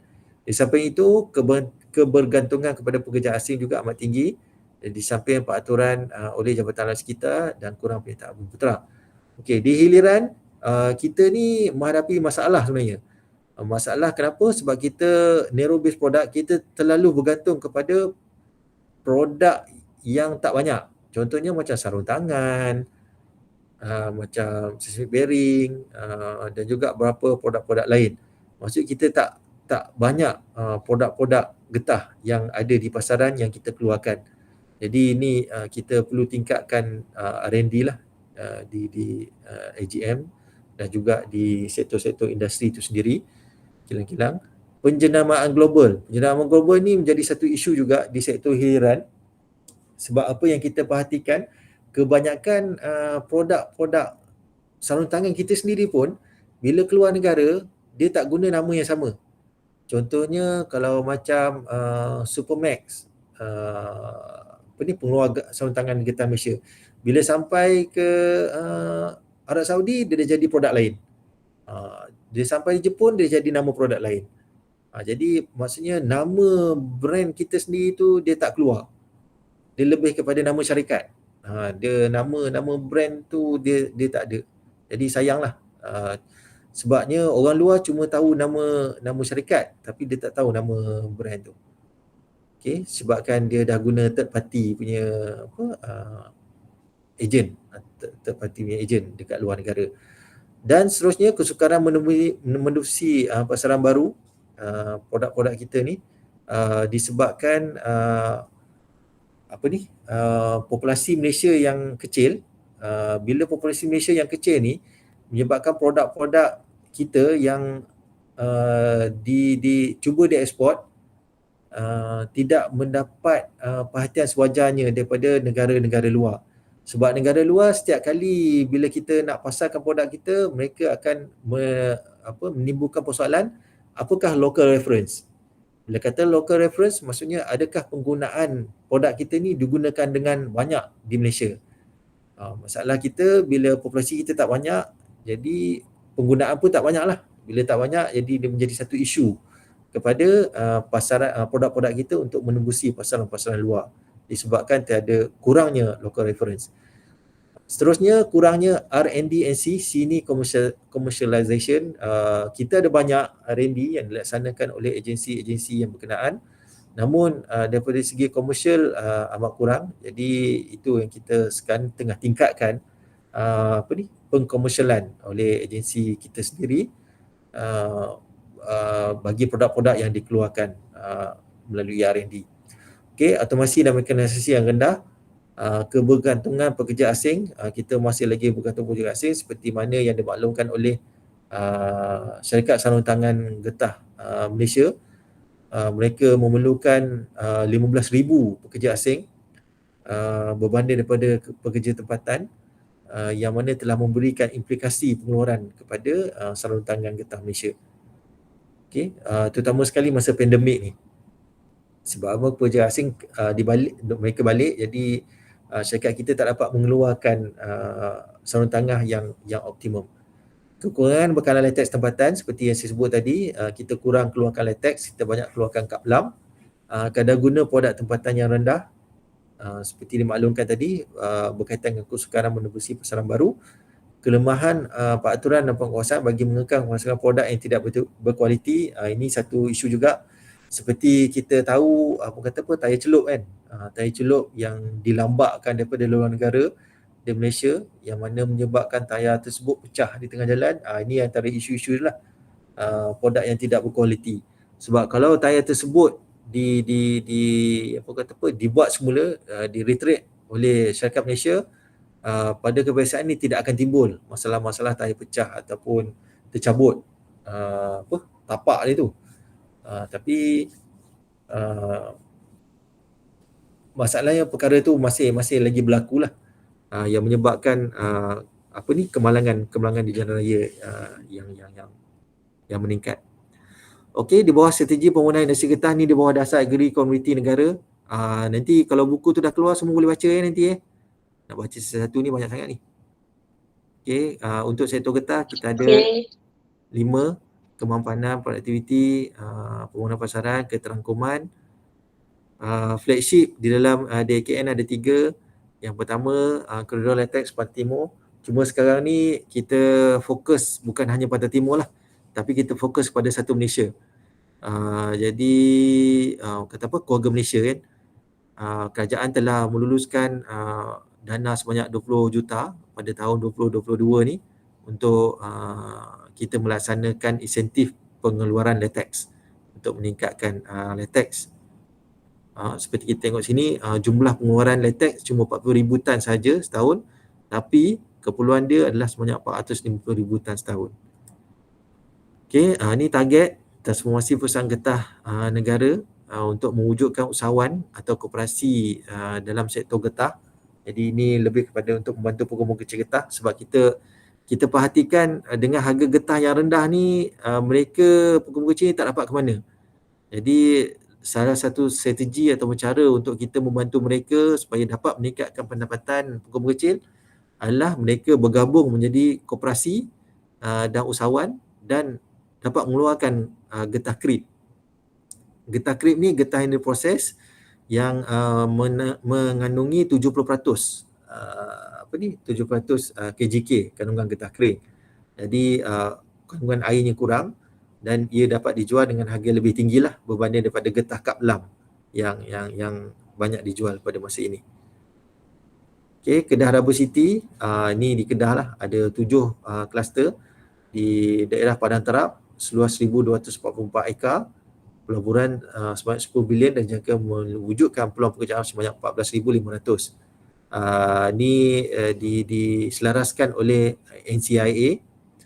Fasa pertama dijangka selesai pada insya-Allah pada pertengahan tahun ni, yang seluas 504 ekar fasa 1 dan seterusnya akan disambung bagi fasa 2. Okey, itu saja daripada saya selama sejam 20 minit. Cik Wan, Ya. yang last tu Cik Wan kata Padang Terap tu bukan banyak tanam tebu kan Cik Wan? Kilang gula. Hari tu banyak padang tebu, lepas tu dah tebang. Oh, jadi getah lah yang banyak pula lah. Okey. Dia dah tebang dan dia buat KRC, Kedah Rubber City. Oh, KRC. Bandar Okey. dia jadi macam bandar getah lah kat situ. Dia macam apa? Industrial park, macam Kulim High Tech. Ya. Apa yang dekat KL ni? Apa benda tak ingat. Yang dekat sebelah Sungai Besi tu.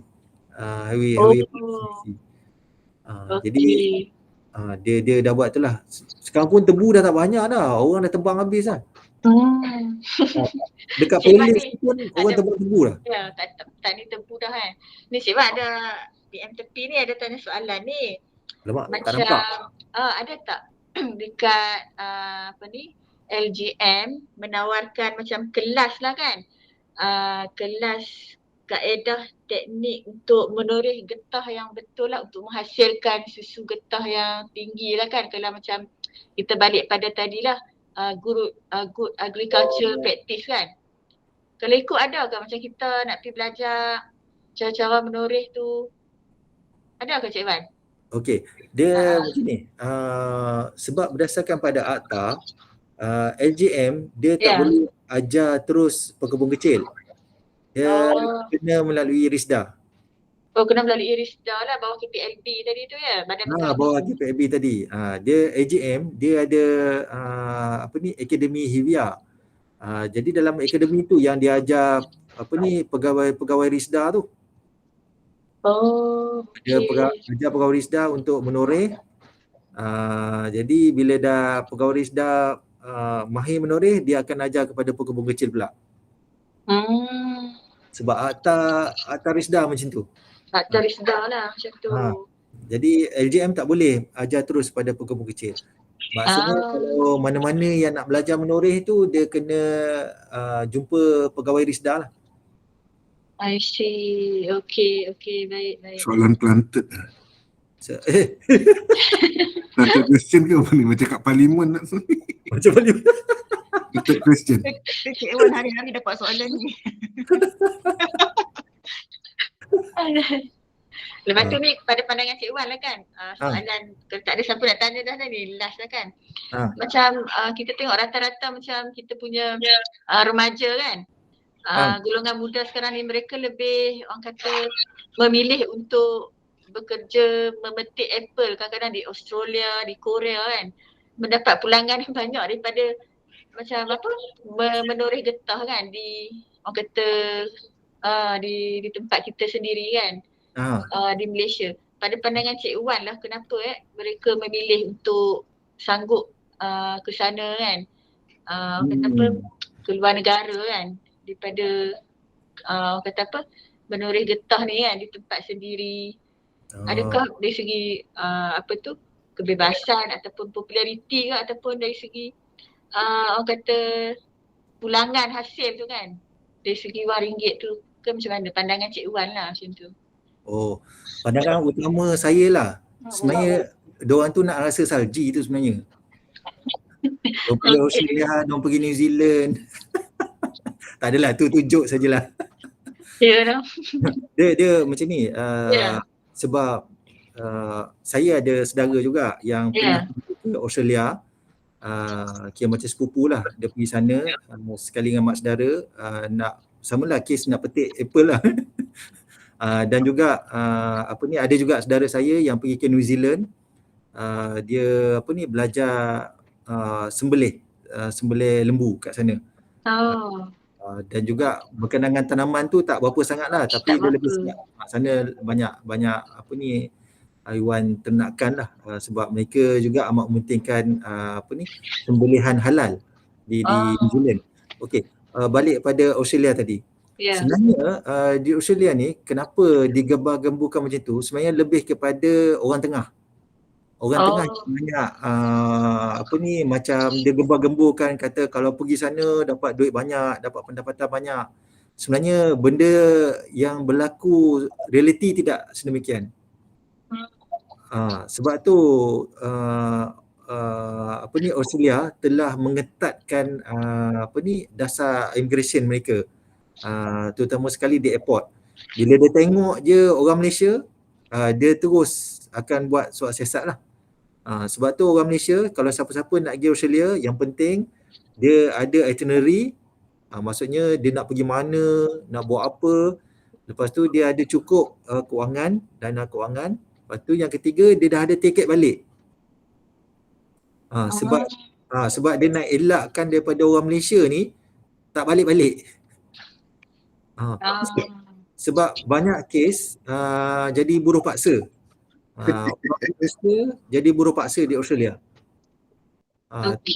Jadi macam saudara saya tu nasib baik, makcik saya dia ikut sekali.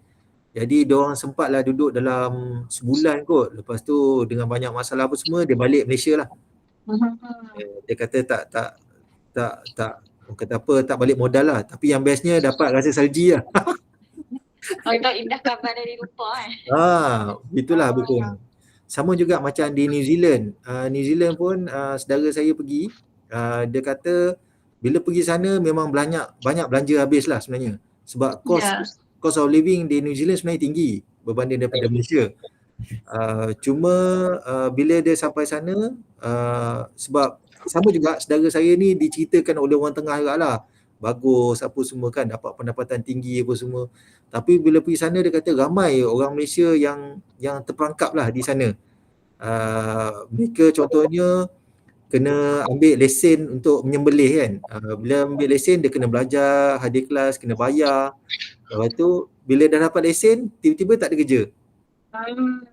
Jadi benda-benda macam tu menyebabkan yelah indah khabar daripada rupa lah. Biasanya diorang ni bila balik diorang cerita yang best-best lah. Diorang tak adalah cerita rugi lah apa semua. Lepas tu diorang kata pergi New Zealand best, dapat pergi tempat Hobbit kan.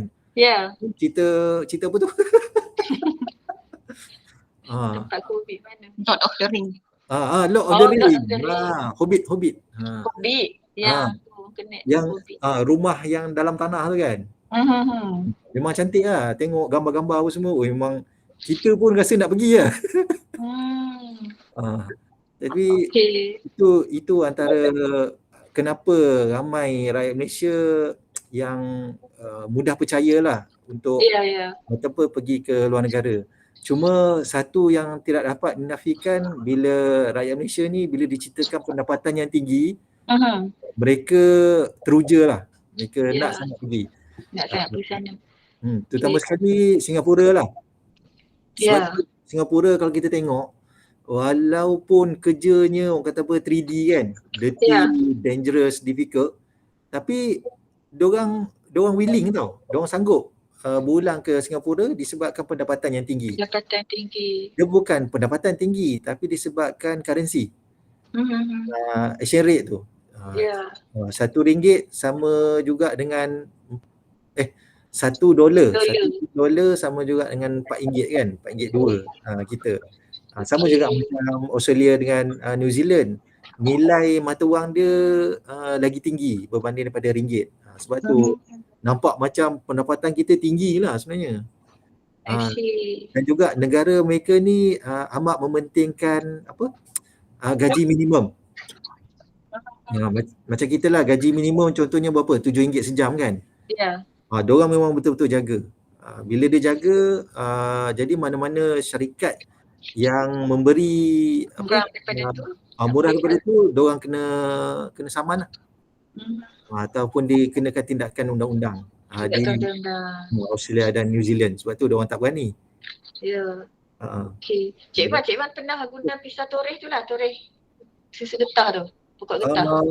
Saya pernah pegang lah, tapi toreh tu tak berani. Toreh tu lagi. Bukan tak berani apa, sebab owner pokok getah tu marah. Dia kata nak toreh-toreh betul-betul. Jangan pandai-pandai. Cik Wan, ini yang betul lah. Kena cara betul. Sebab penoreh ni kan, pokok dia tu macam anak dia tau. Dia jaga pokok tu macam anak dia. Jadi cara dia toreh tu, dia ada skill dia, kena cara dia. Orang lain cuba nak toreh tu, dia memang dia tak bagilah. Kecuali kalau menteri, itu pun dia akan mengungut lah. Saat ni ada siapa-siapa nak tanya kapan Munirah yang tadi? Bahagian account bahagian unit audit dalam. Boleh. Cik Wan, Ya. kita macam dekat Malaysia ni, kita tak ada ke alat lain yang lebih mudah berbanding pisau toreh tu? Sebab kalau kita tengok negara jiran macam Indonesia ataupun Thailand, setahu saya diorang sendiri macam bangunkan mesin yang lebih memudahkan lah. Maknanya bukan guna kaedah pisau toreh yang susah sikit kan? Adakah benda tu memang dah ada kat Malaysia ataupun tak ada lagi? Ataupun kalau dah ada, macam mana penoreh nak dapat benda tu? Adakah itu diberi dalam bentuk bantuan ataupun kena beli sendiri? Takut kos kan mesti mahal kan? Mana ada pekebun kecil yang mampu pula nak beli kalau harga mesin pun dah beribu? Dia sebenarnya untuk teknologi torehan ni, AGM telah membuat pelbagai peralatan lah. Ada macam-macam jenis pisau ataupun mesin untuk memudahkan pekebun kecil. Cuma walaupun pelbagai teknologi telah diperkenalkan, namun penerimaan pekebun kecil tu masih lagi kurang. Contohnya kita perkenalkan pisau torehan yang boleh toreh sendiri kan. Mula-mula memang diorang boleh terima, tapi lama-lama mereka tak dapat feel dia lain. Feel untuk menoreh pisau yang asal dengan pisau yang boleh toreh sendiri tu dia tak dia tak suka. Dia tak boleh. Lepas tu kita perkenalkan juga automatic rubber tapping system, ARTS, yang mana kita letak satu peralatan torehan di pokok tersebut untuk alat tu dia toreh sendiri getah. Namun disebabkan faktor kos, jadi dia tak dapat diteruskan lah. Sebabnya kita tengokkan untuk satu mesin ARTS tu sendiri, harga dia lebih kurang dalam lebih daripada RM50 lah, RM50-100. Jadi kalau sebatang pokok dah harga macam tu, kalau contohnya 1 hektar dalam 400 batang pokok, banyaklah belanja dia. Itu tak ambil kira lagi kalau kena curi. Kalau orang curi, sebab kita tinggalkan kebun kan. Jadi takut orang curi, jadi akan menyebabkan kos lebih tinggi lah. Jadi perkara-perkara yang sedemikian ni menyebabkan pekebun kecil tetap memilih untuk menggunakan pisau torehan. Yang mana bila katakan macam di Indonesia dan Thailand, sebenarnya mereka masih lagi menggunakan pisau torehan. Sama juga. Sama juga. Even China pun sama. sebenarnya China pun telah orang kata apa, dia tiru juga teknologi kita, machine art tu nak keluarkan, dan dia juga perkenalkan apa, teknologi tapping, panca ni cucuk, cucuk lepas tu tinggal, maksudnya getah tu dia akan turun masuk dalam bekas lah. Tapi ada isu-isu apa ni getah tu dia akan berketul, jadi takut salur tu dia akan tersumbat lah, jadi getah dia tak dapat mengalir dengan sempurna. Jadi ni antara isu-isu yang masih dijalankan oleh AGM yang kata apa tidak mendapat perhatian yang istimewa lah daripada pekebun kecil, manakala mereka masih lagi memilih untuk menggunakan pisau getah yang sedia ada. Kena bagi dalam bentuk bantuan kot. Bantuan kewangan ke? Yalah, maknanya bantuan untuk beli peralatan tu lah. Kalau tak memang nak harapkan sendiri beli, tak mampulah kan.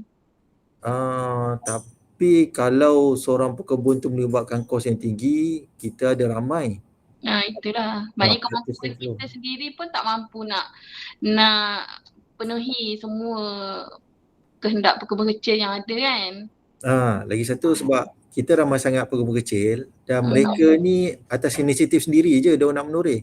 Kita tak boleh nak paksa. Kecuali kalau estate. Kalau estate senang sikit. Kita boleh kawal. Okay.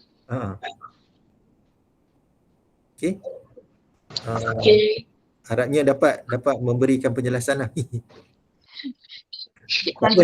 Nanti Munirah nak pergi Sungai Buloh kan? Boleh tengoklah pokok getah kat sana. Betul. Nanti kita buat familiarisasi ke LGM. Betul. Banyak lagi nak tanya pasal latex apa semua, tapi tak apalah, itu nanti kita borak belakang lah dengan Cik Wan. Cik Wan. Ya. Akmal sini. Ya Akmal. Akmal kat Dubai lagi Tak, saya tengah kuarantin. Kuarantin dah? Baru masuk kuarantin. Okey, selamat kembali. Cik Wan. Sebenarnya saya tertarik dengan idea tadi ada seorang siapa pegawai yang pasal mesin rubber tapping tu. Mungkin saya rasa dekat sini, key point dekat sini adalah kebanyakan kita punya penoreh ni adalah orang-orang lama lah. Jadi susah kita nak ubah, pada pandangan saya lah, susah kita nak ubah dia orang punya mindset. Jadi dia orang dah bertahun, mungkin dah 20 tahun, dah 30 tahun gunakan menoreh menggunakan pisau tu. Jadi bila kita nak minta ubah pakai kaedah lain tu memang saya rasa impossible lah. Mereka dah tak fikir jauh dah. Jadi mungkin tapi kita nak tarik orang-orang baru ni susah sebab harga getah lah. Lagi satu mungkin sebab dekat satu yang kita tak sebut, sebenarnya dekat India mereka dah mula gunakan motorized rubber tapping. Motorized rubber tapping dekat sana dia mudah lah. Kalau saya boleh share sekejap, saya share dia punya video dia. Boleh ke Cik Wan? Boleh. Dia kadang-kadang Akmal, dia kena tengok juga kalau macam India, Vietnam, dia banyak estate. Betul. Bila banyak estate, jadi diorang boleh kawal. Saya tak boleh share sebab Cik Wan tengah sharing. Saya stop sharing. Okey dah. Sekejap bagi saya.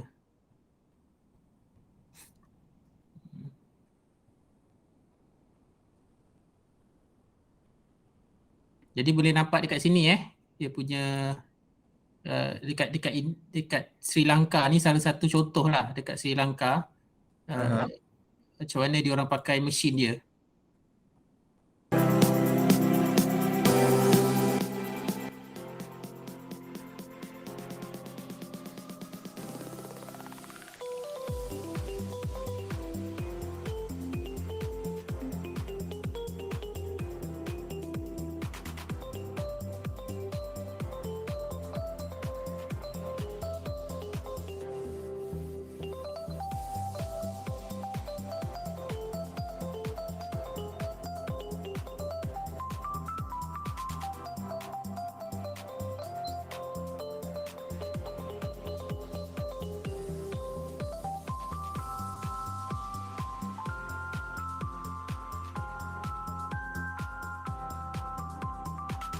Jadi bukan nak promote mesin ni.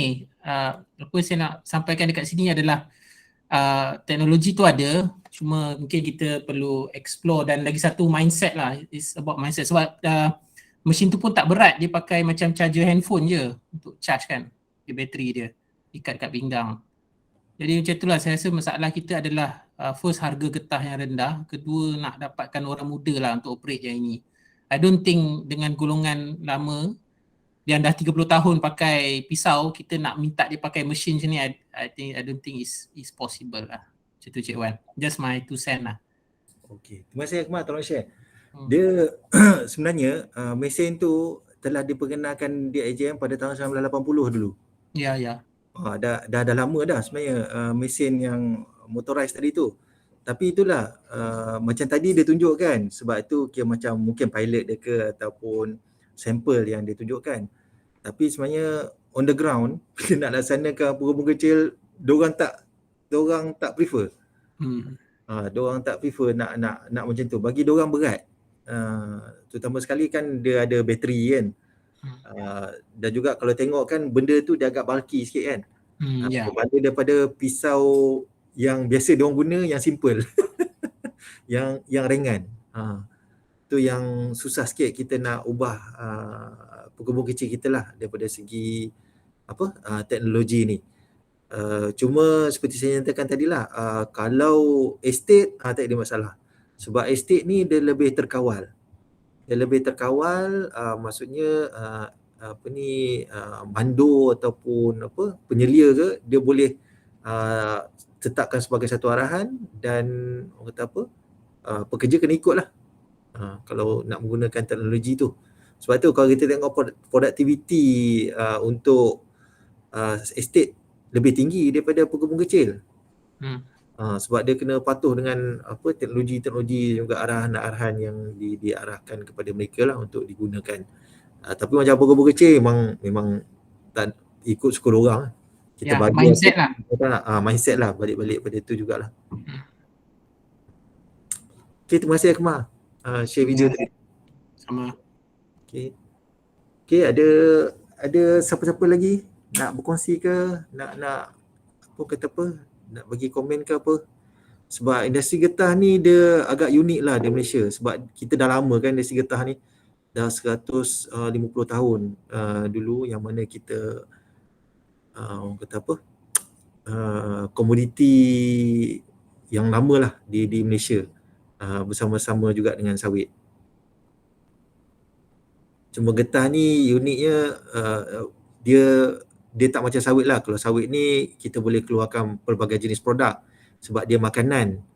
Manakala sawit getah ni dia tak boleh makan.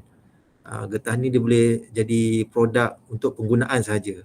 Kalau sawit ni dia boleh jadi bahan makanan, dia boleh jadi deterjen, bahan basuh, kosmetik dan pelbagai lagi lah. Itu yang menyebabkan demand untuk sawit lebih tinggi lah daripada getah. Cik Wan, boleh tak saya tanya soalan? Mungkin soalan terakhir. Ada sesiapa lagi yang bertanya soalan? Sebab saya pun agak kagum lah sampai dah hampir 2 jam sesi ni, ada masih lagi bertahan 50 lebih orang. Ya kan? So, kalau ada soalan, saya bagi dahulu kesempatan tu. Mungkin saya tanya yang terakhir. Ada tak sesiapa nak tanya soalan? Tak ada, saya proceed je lah Cik Wan. Silakan Puan. Soalan saya adalah tentang economic circular. Macam kita pun ada komitmen lah, mungkin saya percaya dalam DAKN pun dah dimasukkan elemen economic circular tu, di mana yang dari segi industri getah ni yang boleh menyumbang ke arah economic circular ni. Macam saya pun terfikir tadi masa Cik Wan bagi ceramah tu, macam tayar kita pergi kedai tu, boleh ke kita recycle ke jadi bahan lain ke dan sebagainya kan, yang boleh memberikan pulangan untung duit balik ke poket kita dan sebagainya kan. Itu mungkin ekstrim lah. Dan soalan kedua, saya nak tanya tentang, sebab tadi ada tentang perdagangan getah tu menggunakan sistem amalan pertanian yang baik kan. Tapi kalau dari segi pandangan Cik Wan sendiri, adakah kalau kita aplikasi seperti mana MSPO di industri peladangan sawit, adakah itu akan lagi meningkatkan lagi nilai tambah kebolehpasaran getah di luar? Terima kasih. Itu je soalan saya. Okey, terima kasih Puan atas soalan tersebut. Okey, yang pertama berkenaan dengan ekonomi sirkular. Kita kena tengok ekonomi sirkular tu dalam segmen yang mana, sebab kita ada tiga sektor kan. Kita ada huluan, pertengahan dan juga hiliran. Kalau kita tengok kan untuk huluan kalau ikutkan getah tu memang kita akan gunalah sepenuhnya untuk diproses. Yang mana getah yang lebih-lebih tu biasanya tak ada lebih lah, sebab dia akan cincang. Getah macam contoh getah scrap apa semua, dia akan cincang semua, dia akan dijadikan proses jadi getah SMR yang berkenaan lah. Maksudnya daripada segi huluan dan pertengahan tak ada isu. Daripada segi ekonomi sirkular, maksudnya kita memang guna keseluruhannya. Cuma bila ekonomi hiliran ni, sektor hiliran, seperti pertanyaan Puan tadi berkenaan dengan tayar. Contohnya kalau tayar dah guna tu kita buat apa? Ini kalau di Malaysia buat setakat ni, apa yang saya difahamkan, tayar-tayar yang lebih tu kebanyakan diorang buat tukun. Tukun tiruan di laut-laut lah biasanya. Cuma yang selebih daripada tu saya cuba riki-riki juga, adakah produk-produk lain lagi digunakan daripada getah tayar tu. Saya difahamkan ada setengahnya telah diproses untuk dijadikan jalan raya, rubberized road. Sebab ini untuk kita panggil keram rubber lah. Keram rubber maksudnya tayar tersebut dicincang, dijadikan ketulan-ketulan, digabungkan dengan bitumin untuk dijadikan tayar. Yang ni banyak dilaksanakan di China lah. Jadi mungkin tayar tersebut diekspor keluar untuk dijadikan keram rubber, untuk dijadikan jalan. Selain daripada tu, setahu saya tayar memang kena bakar lah, sebab dia dah tak ada penggunaan lain lagi dah daripada tayar tersebut, kecuali kalau untuk kita buat macam bahan-bahan hiasan lah. Contohnya nak decorate taman ke, kita guna tayar, cat balik, lepas tu buat satu tempat persinggahan ke, ataupun buat macam tempat pameran ke apa semua. Itulah untuk tayar. Dan juga produk-produk yang lain juga. Kalau kita tengokkan kebanyakan bila dah jadi final product ni, kalau nak guna balik untuk sirkular tu, dia bergantung kepada pengguna tu sendiri. Maksudnya untuk produk tu secara amnya dia akan jadi produk lah. Maksudnya dia tak ada waste dekat situ.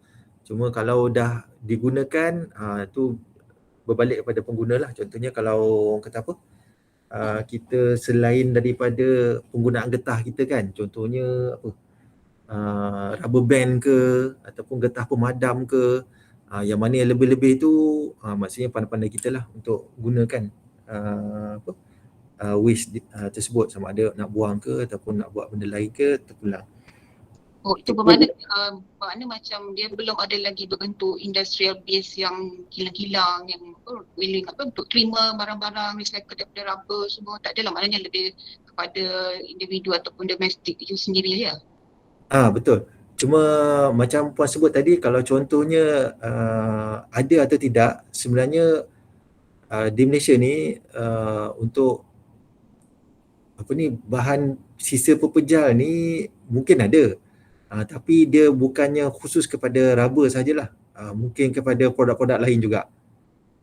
Itu mungkin ada, macam yang solid waste tu kan, SW Corp, yang tu memang dia merangkumi semua jenis produk lah, bukan semata-mata kepada produk getah. Ini kita kira yang end produk lah, maksudnya produk yang telah diguna pakai, bukannya yang pertengahan, maksudnya yang orang kata yang daripada bahan mentah dijadi kepada produk, itu biasanya tak ada waste, itu tak ada isu. Cuma bila selesai tu, setakat ni apa yang saya difahamkan tak adalah untuk getah. Cuma mungkin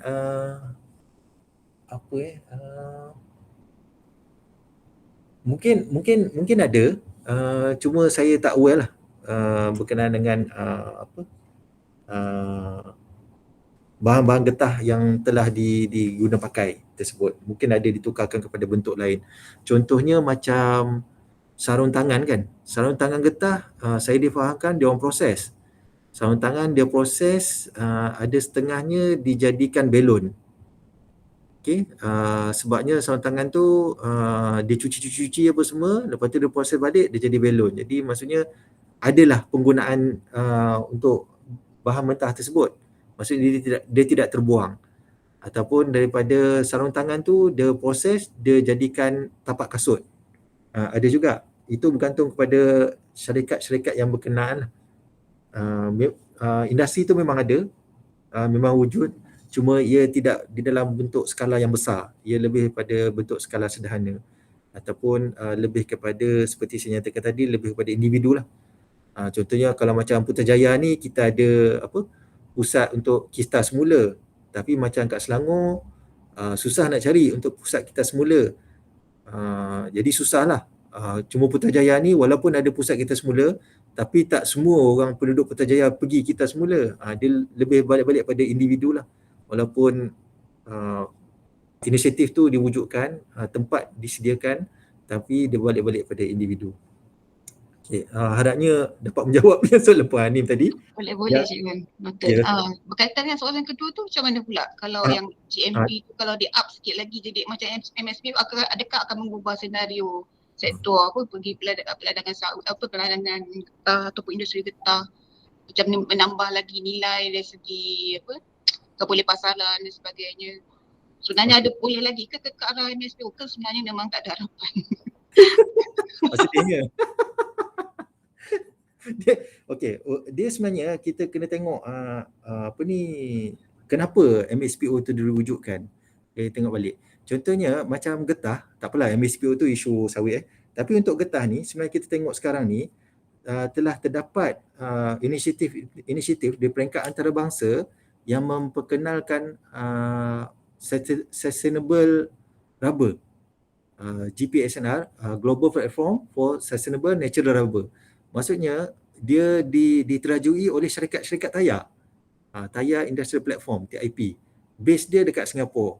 Jadi diorang telah bersidang pada tahun 2018 untuk memfokuskan kepada penggunaan getah yang mampan. Okey. Bila dia kata getah yang mampan, maksudnya getah tersebut perlu mematuhi kemampanan daripada 3 angle, 3 aspek. Satu, aspek environment, alam sekitar. Yang kedua daripada segi sosial. Yang ketiga daripada segi ekonomi. Sosial ni maksudnya tidak melibatkan buruh paksa, tidak melibatkan kanak-kanak bekerja dan seumpama dengan inilah yang 11 indikator ILO tu. Manakala untuk ekonomi ni lebih kepada pendapatan dan juga kos kepada industri dan juga pengguna kecil. Jadi bila diperkenalkan GPSNR tersebut, jadi Malaysia bersama-sama juga negara ITRC dan juga NRPC telah telah mewujudkan inisiatif untuk mengadakan sustainable natural rubber. Macam kita Malaysia, kita telah mengadakan beberapa siri engagement dengan industri dan juga pihak-pihak yang terlibat untuk memperkenalkan Malaysian Sustainable Natural Rubber, MSNR. Dia berkenaan dengan macam MSPO, MSNR ni, dia lebih kepada kita nak menangani isu kemampanan di peringkat antarabangsa. Maksudnya kalau nak kata berkenaan dengan harga tu, mungkin ada juga premium ataupun kualiti harga tu, cuma ia tidak menjadi satu fokus utama lah. Fokus utamanya lebih kepada kemampanan daripada segi environment dan juga sosial. Maksudnya getah yang dihasilkan di Malaysia, kita tak ada isu deforestation, tak ada isu penambangan hutan apa semua, itu environment tak ada isu lah kalau ikutkan. Cuma isu yang mungkin dibangkitkan adalah daripada segi labor lah.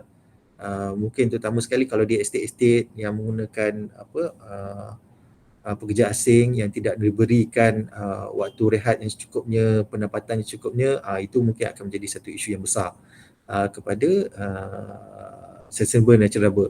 Cuma waktu masa ni industri getah Malaysia terutamanya tidak menjadi satu sasaran lah di peringkat antarabangsa. Kalau saya perhatikan ada banyak juga video-video yang dikeluarkan oleh tayar industri yang berkaitan dengan industri getah huluan di Thailand, di Indonesia, yang menunjukkan anak-anak kecil pun menoreh juga.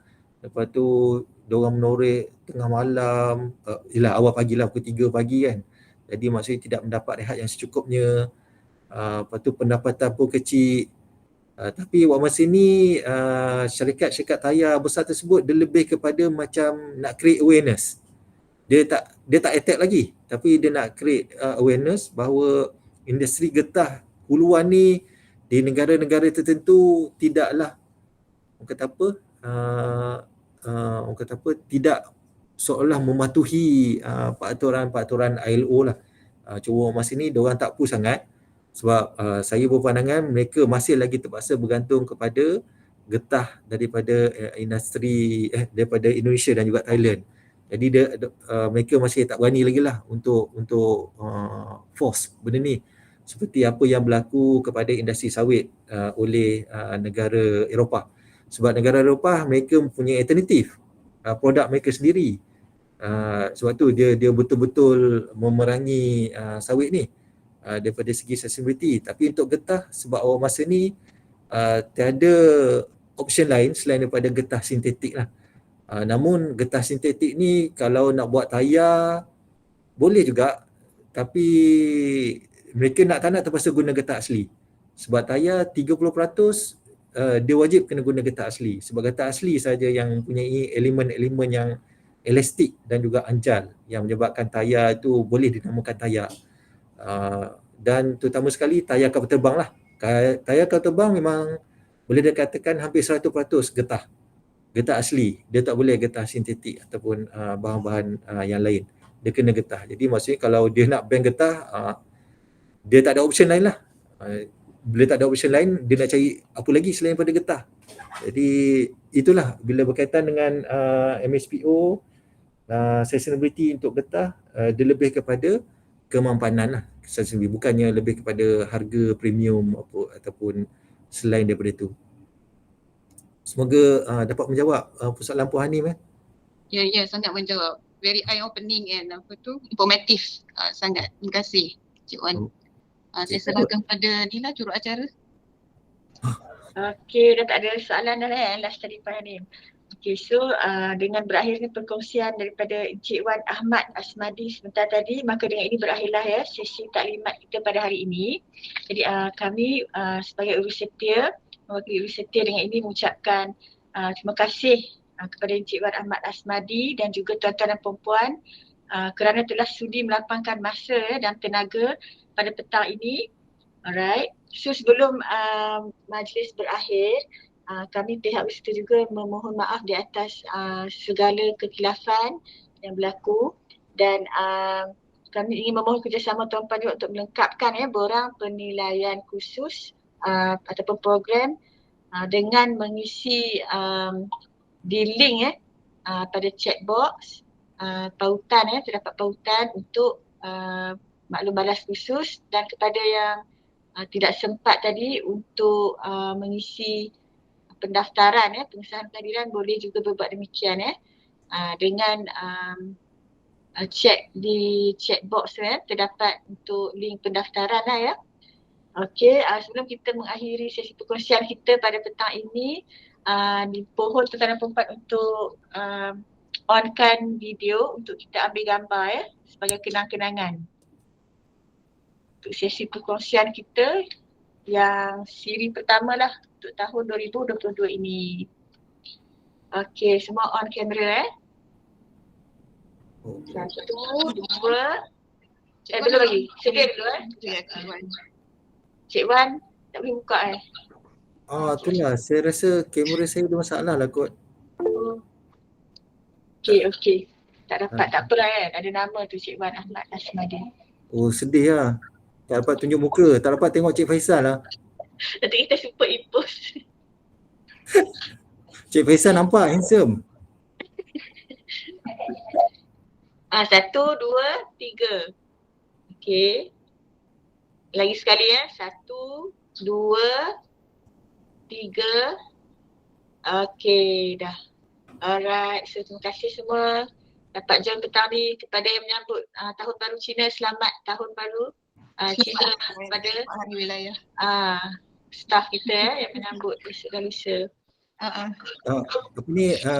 Saya pun ingin ucapkan terima kasih pada semua yang hadir sama. Saya pun tak sangka juga 50 lebih orang masih kekal ni. Ya, 52. Dekat 2 jam. Saya rasa boring gila saya bagi berkongsi tadi. Ramai ni Cik Wan, ramai. Belakang saya ni ada 10 lagi ni. Oh ya. Tak nampak. Itu gambar Ada ada. 10 orang. So lebih daripada ni. Okey, Tahniah Cik Wan, tahniah atas persembahan yang informatif lah. Okey. Terima kasih semua lah. Ya, sama. Selamat bercuti. Very informative Cik Wan. Terima kasih. Bye. Terima kasih. Happy holiday. Thank you, Ya, thank you. Madam Jenny daripada MPB pun ada ni. Oh, Ya. Madam Saya Jenny dengar daripada tadi tu. Daripada Kuching. Ya, jauh. Okay. Cik Irwan pun ada, dah left ke Cik Irwan tadi pun ada. Okay, terima kasih semua. Okay, selamat bercuti. Okay, selamat bercuti semua. Sekali lagi. Bye. Assalamualaikum. Ya, selamat bercuti ya. Ya.